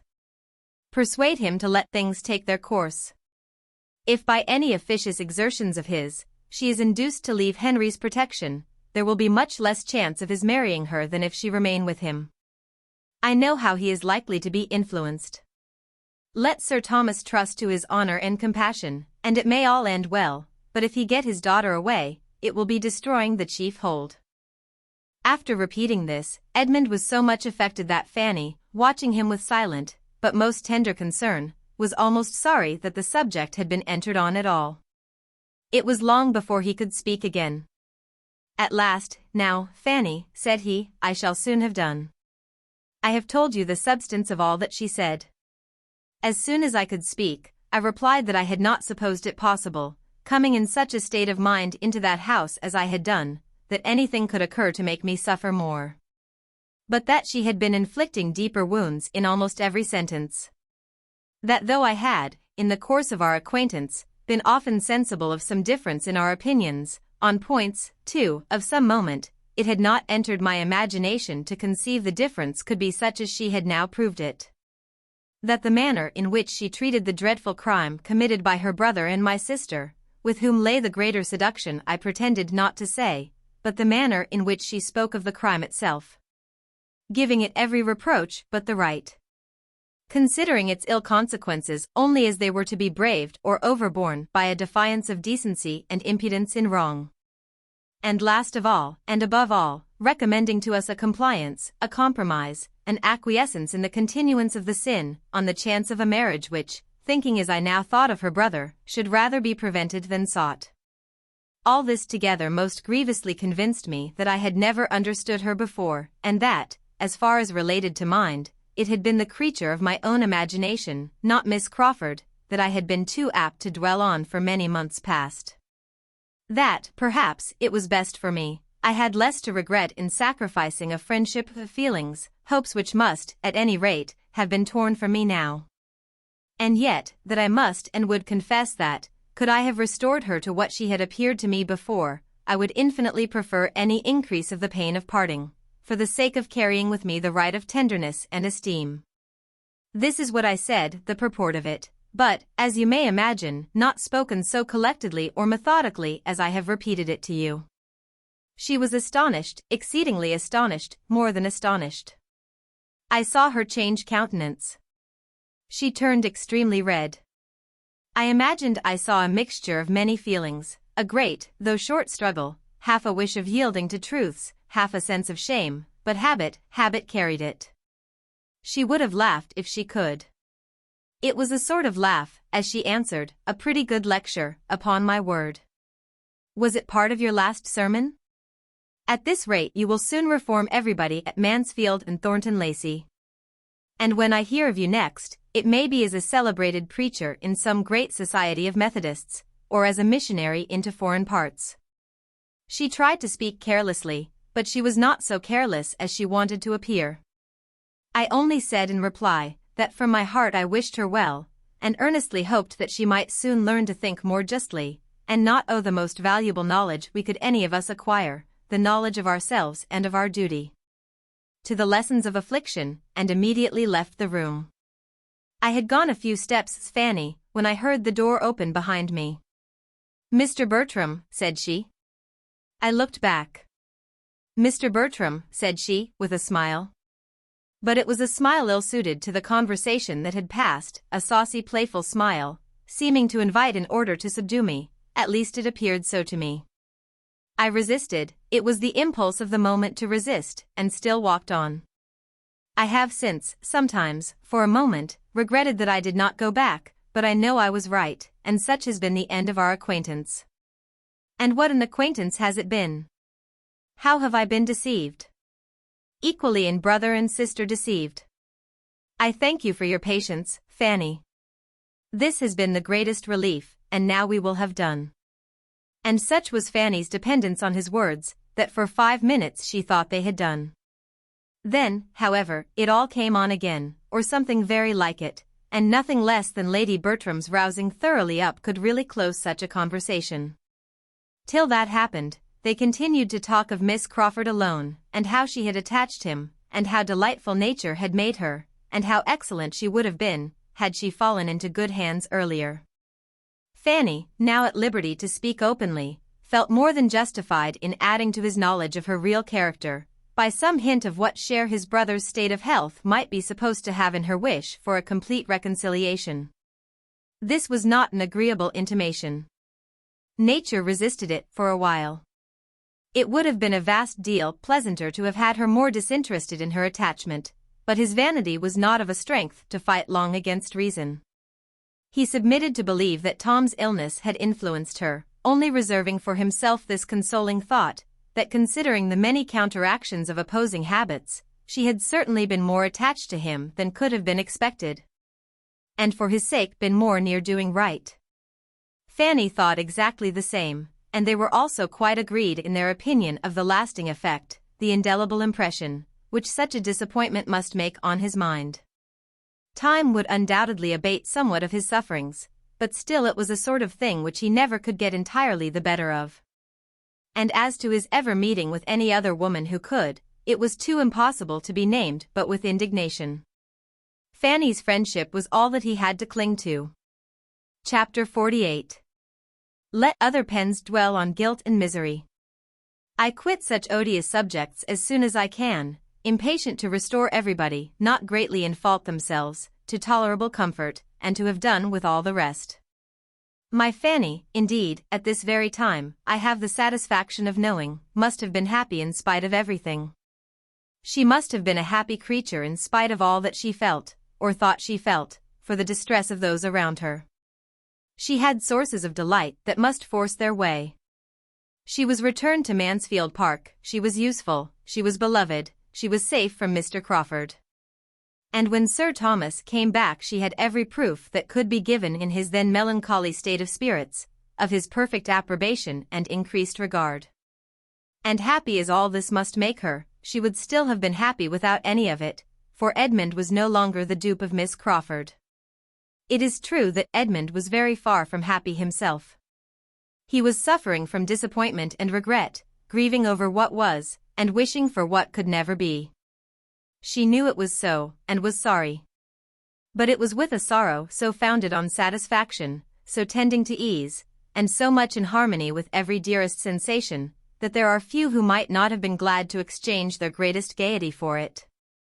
Sir Thomas, poor Sir Thomas, a parent, and conscious of errors in his own conduct as a parent, was the longest to suffer. He felt that he ought not to have allowed the marriage. That his daughter's sentiments had been sufficiently known to him to render him culpable in authorizing it, that in so doing he had sacrificed the right to the expedient, and been governed by motives of selfishness and worldly wisdom. These were reflections that required some time to soften, but time will do almost everything, and though little comfort arose on Mrs. Rushworth's side for the misery she had occasioned, comfort was to be found greater than he had supposed in his other children. Julia's match became a less desperate business than he had considered it at first. She was humble and wishing to be forgiven, and Mr. Yates, desirous of being really received into the family, was disposed to look up to him and be guided. He was not very solid. But there was a hope of his becoming less trifling, of his being at least tolerably domestic and quiet. And at any rate, there was comfort in finding his estate rather more, and his debts much less, than he had feared, and in being consulted and treated as the friend best worth attending to. There was comfort also in Tom, who gradually regained his health, without regaining the thoughtlessness and selfishness of his previous habits. He was the better for ever for his illness. He had suffered, and he had learned to think, two advantages that he had never known before.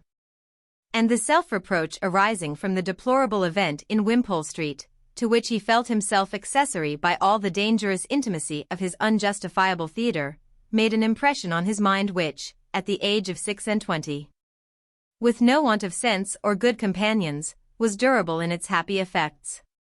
He became what he ought to be, useful to his father, steady and quiet, and not living merely for himself. Here was comfort indeed. And quite as soon as Sir Thomas could place dependence on such sources of good, Edmund was contributing to his father's ease by improvement in the only point in which he had given him pain before, improvement in his spirits.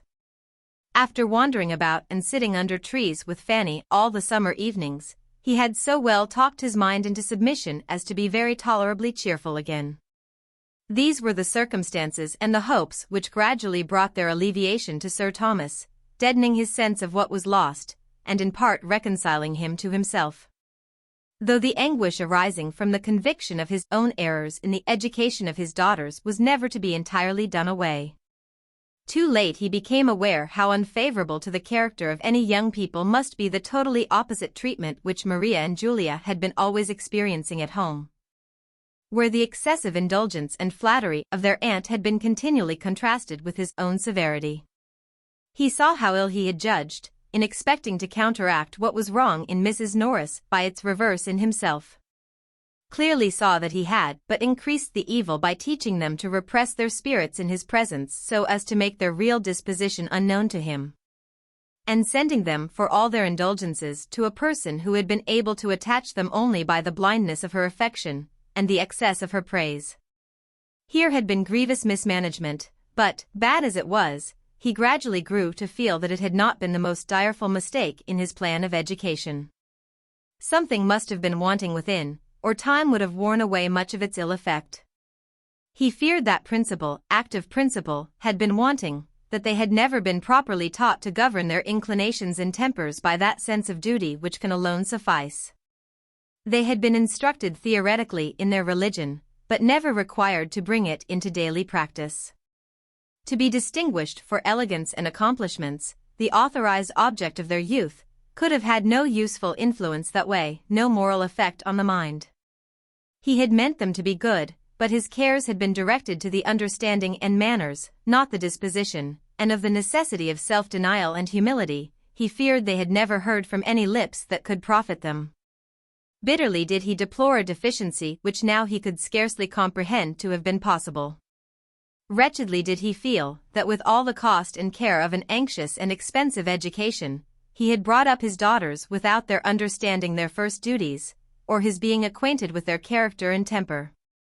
The high spirit and strong passions of Mrs. Rushworth, especially, were made known to him only in their sad result. She was not to be prevailed on to leave Mr. Crawford. She hoped to marry him, and they continued together till she was obliged to be convinced that such hope was vain, and till the disappointment and wretchedness arising from the conviction rendered her temper so bad, and her feelings for him so like hatred, as to make them for a while each other's punishment, and then induce a voluntary separation. She had lived with him to be reproached as the ruin of all his happiness in Fanny, and carried away no better consolation in leaving him than that she had divided them. What can exceed the misery of such a mind in such a situation? Mr. Rushworth had no difficulty in procuring a divorce, and so ended a marriage contracted under such circumstances as to make any better end the effect of good luck not to be reckoned on. She had despised him and loved another, and he had been very much aware that it was so. The indignities of stupidity and the disappointments of selfish passion can excite little pity. His punishment followed his conduct, as did a deeper punishment the deeper guilt of his wife. He was released from the engagement to be mortified and unhappy, till some other pretty girl could attract him into matrimony again, and he might set forward on a second and, it is to be hoped, more prosperous trial of the state, if duped. To be duped at least with good humor and good luck, while she must withdraw with infinitely stronger feelings to a retirement and reproach which could allow no second spring of hope or character. Where she could be placed became a subject of most melancholy and momentous consultation. Mrs. Norris, whose attachment seemed to augment with the demerits of her niece, would have had her received at home and countenanced by them all. Sir Thomas would not hear of it, and Mrs. Norris's anger against Fanny was so much the greater, from considering her residence there as the motive. She persisted in placing his scruples to her account, though Sir Thomas very solemnly assured her that, had there been no young woman in question, had there been no young person of either sex belonging to him, to be endangered by the society or hurt by the character of Mrs. Rushworth, he would never have offered so great an insult to the neighborhood as to expect it to notice her. As a daughter, he hoped a penitent one, she should be protected by him and secured in every comfort, and supported by every encouragement to do right, which their relative situations admitted, but farther than that he could not go. Maria had destroyed her own character, and he would not, by a vain attempt to restore what never could be restored, by affording his sanction to vice, or in seeking to lessen its disgrace, be anywise accessory to introducing such misery in another man's family as he had known himself. It ended in Mrs.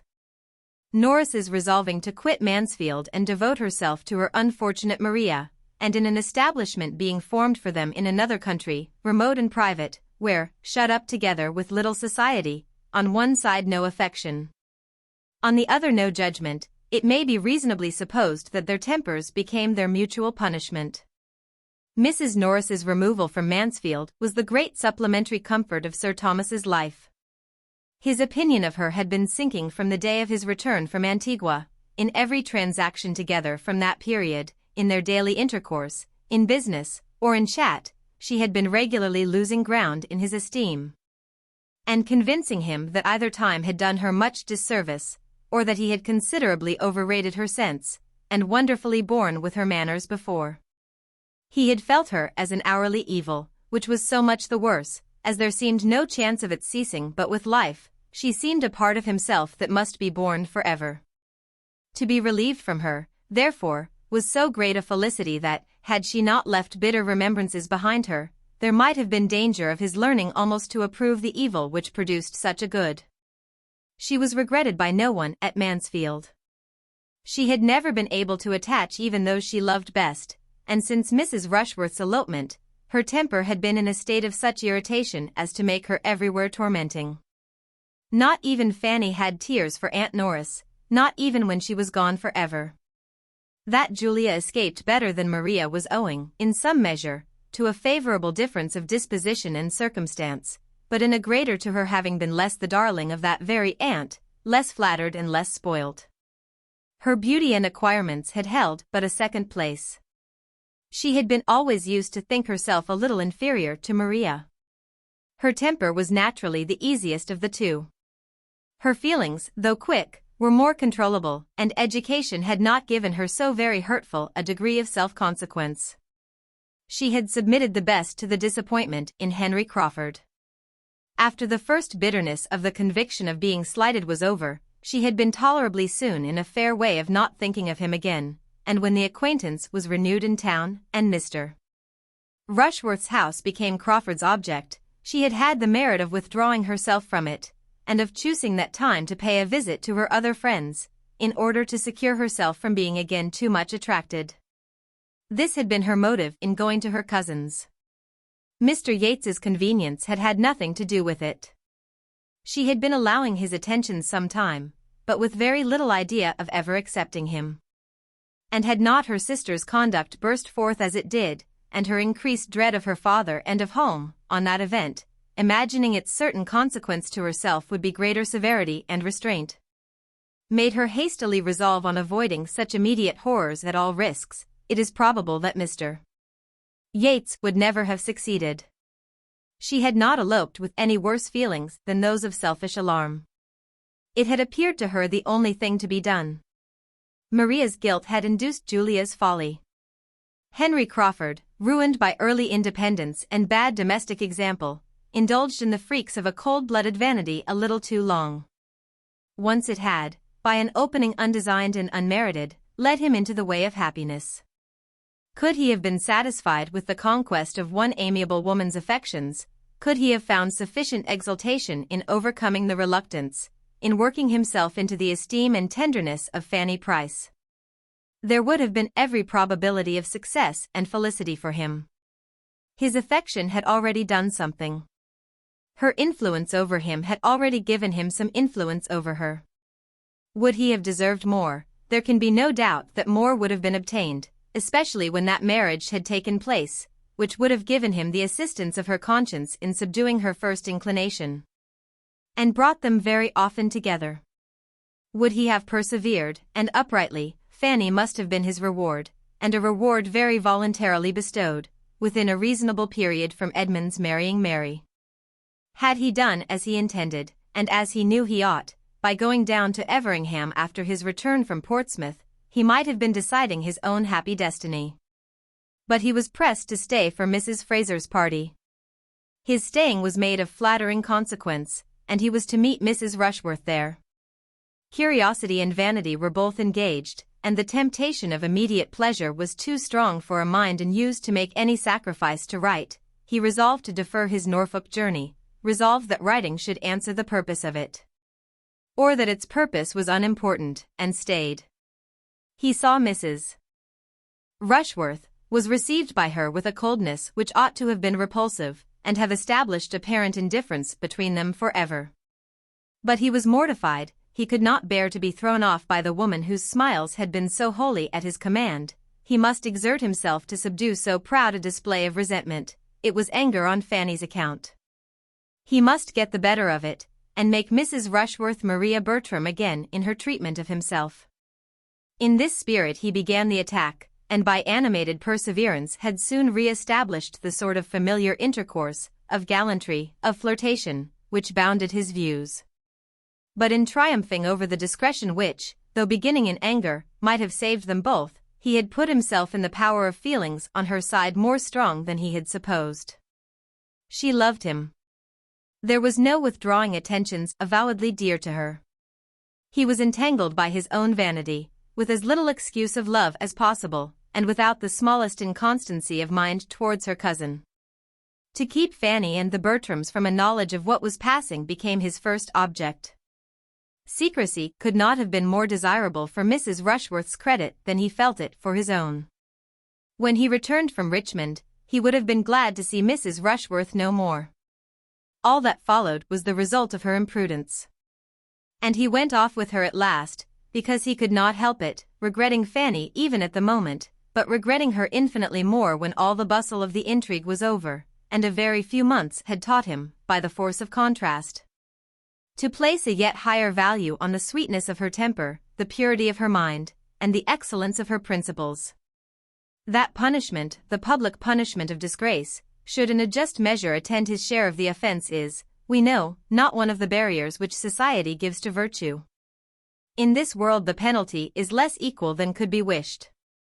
But without presuming to look forward to a juster appointment hereafter, we may fairly consider a man of sense, like Henry Crawford, to be providing for himself no small portion of vexation and regret, vexation that must rise sometimes to self-reproach, and regret to wretchedness, in having so requited hospitality, so injured family peace, so forfeited his best, most estimable and endeared acquaintance, and so lost the woman whom he had rationally as well as passionately loved.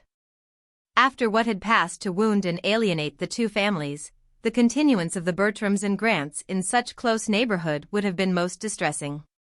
But the absence of the latter, for some months purposely lengthened, ended very fortunately in the necessity, or at least the practicability, of a permanent removal. Dr.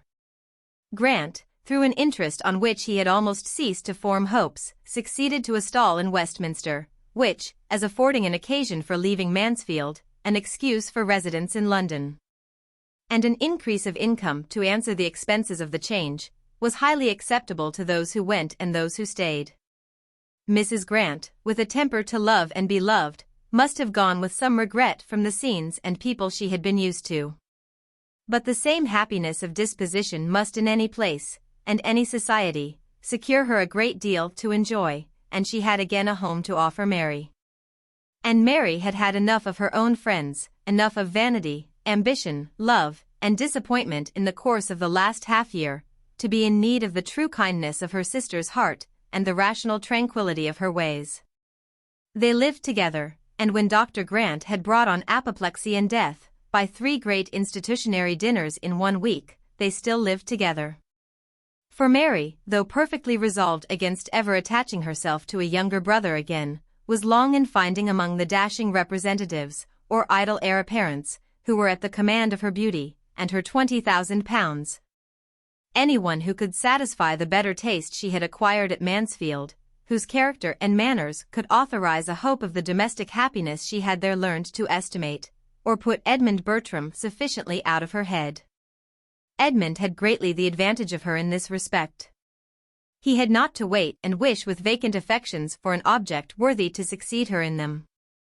Scarcely had he done regretting Mary Crawford, and observing to Fanny how impossible it was that he should ever meet with such another woman, before it began to strike him whether a very different kind of woman might not do just as well, or a great deal better, whether Fanny herself were not growing as dear, as important to him in all her smiles and all her ways, as Mary Crawford had ever been.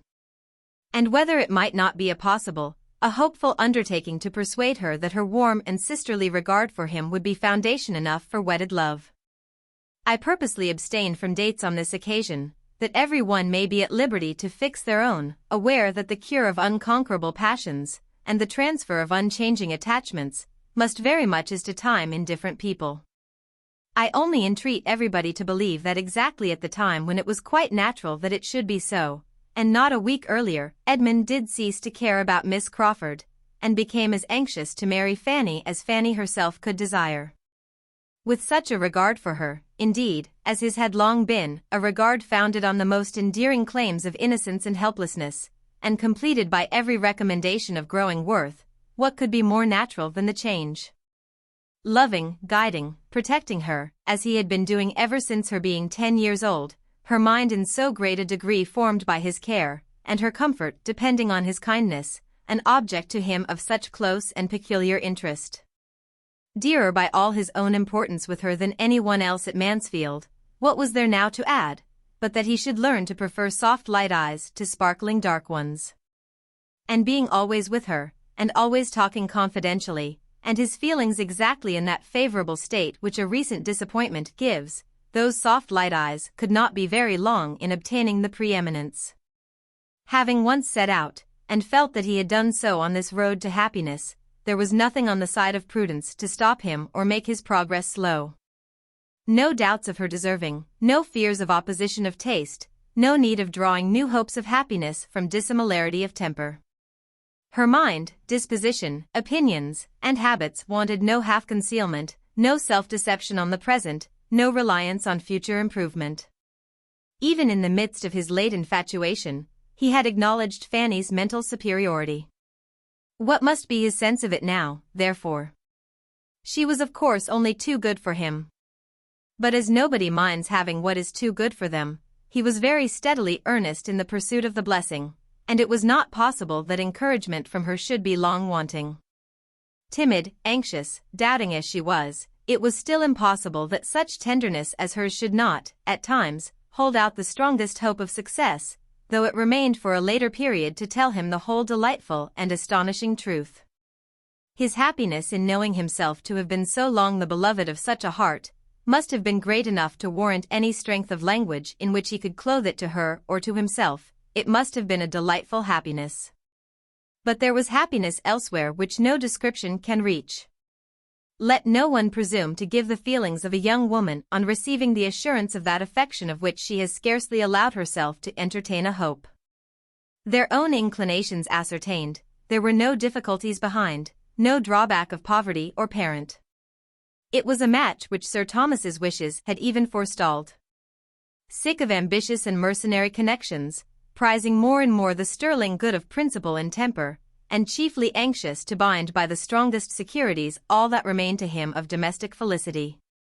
He had pondered with genuine satisfaction on the more than possibility of the two young friends finding their natural consolation in each other for all that had occurred of disappointment to either. And the joyful consent which met Edmund's application, the high sense of having realized a great acquisition in the promise of Fanny for a daughter, formed just such a contrast with his early opinion on the subject when the poor little girl's coming had been first agitated, as time is for ever producing between the plans and decisions of mortals, for their own instruction and their neighbors' entertainment. Fanny was indeed the daughter that he wanted. His charitable kindness had been rearing a prime comfort for himself. His liberality had a rich repayment, and the general goodness of his intentions by her deserved it. He might have made her childhood happier, but it had been an error of judgment only which had given him the appearance of harshness, and deprived him of her early love. And now, on really knowing each other, their mutual attachment became very strong. After settling her at Thornton Lacey with every kind attention to her comfort, the object of almost every day was to see her there, or to get her away from it. Selfishly dear as she had long been to Lady Bertram, she could not be parted with willingly by her. No happiness of son or niece could make her wish the marriage. But it was possible to part with her, because Susan remained to supply her place. Susan became the stationary niece, delighted to be so, and equally well adapted for it by a readiness of mind, and an inclination for usefulness, as Fanny had been by sweetness of temper, and strong feelings of gratitude. Susan could never be spared. First as a comfort to Fanny, then as an auxiliary, and last as her substitute, she was established at Mansfield, with every appearance of equal permanency. Her more fearless disposition and happier nerves made everything easy to her there. With quickness in understanding the tempers of those she had to deal with, and no natural timidity to restrain any consequent wishes, she was soon welcome and useful to all. And after Fanny's removal succeeded so naturally to her influence over the hourly comfort of her aunt, as gradually to become, perhaps, the most beloved of the two. In her usefulness, in Fanny's excellence, in William's continued good conduct and rising fame, and in the general well-doing and success of the other members of the family, all assisting to advance each other, and doing credit to his countenance and aid, Sir Thomas saw repeated, and for ever repeated, reason to rejoice in what he had done for them all, and acknowledge the advantages of early hardship and discipline, and the consciousness of being born to struggle and endure. With so much true merit and true love, and no want of fortune and friends, the happiness of the married cousins must appear as secure as earthly happiness can be. Equally formed for domestic life and attached to country pleasures, their home was the home of affection and comfort, and to complete the picture of good, the acquisition of Mansfield living, by the death of Dr. Grant, occurred just after they had been married long enough to begin to want an increase of income, and feel their distance from the paternal abode an inconvenience. On that event they removed to Mansfield. And the parsonage there, which, under each of its two former owners, Fanny had never been able to approach but with some painful sensation of restraint or alarm, soon grew as dear to her heart, and as thoroughly perfect in her eyes, as everything else within the view and patronage of Mansfield Park had long been. Fineness,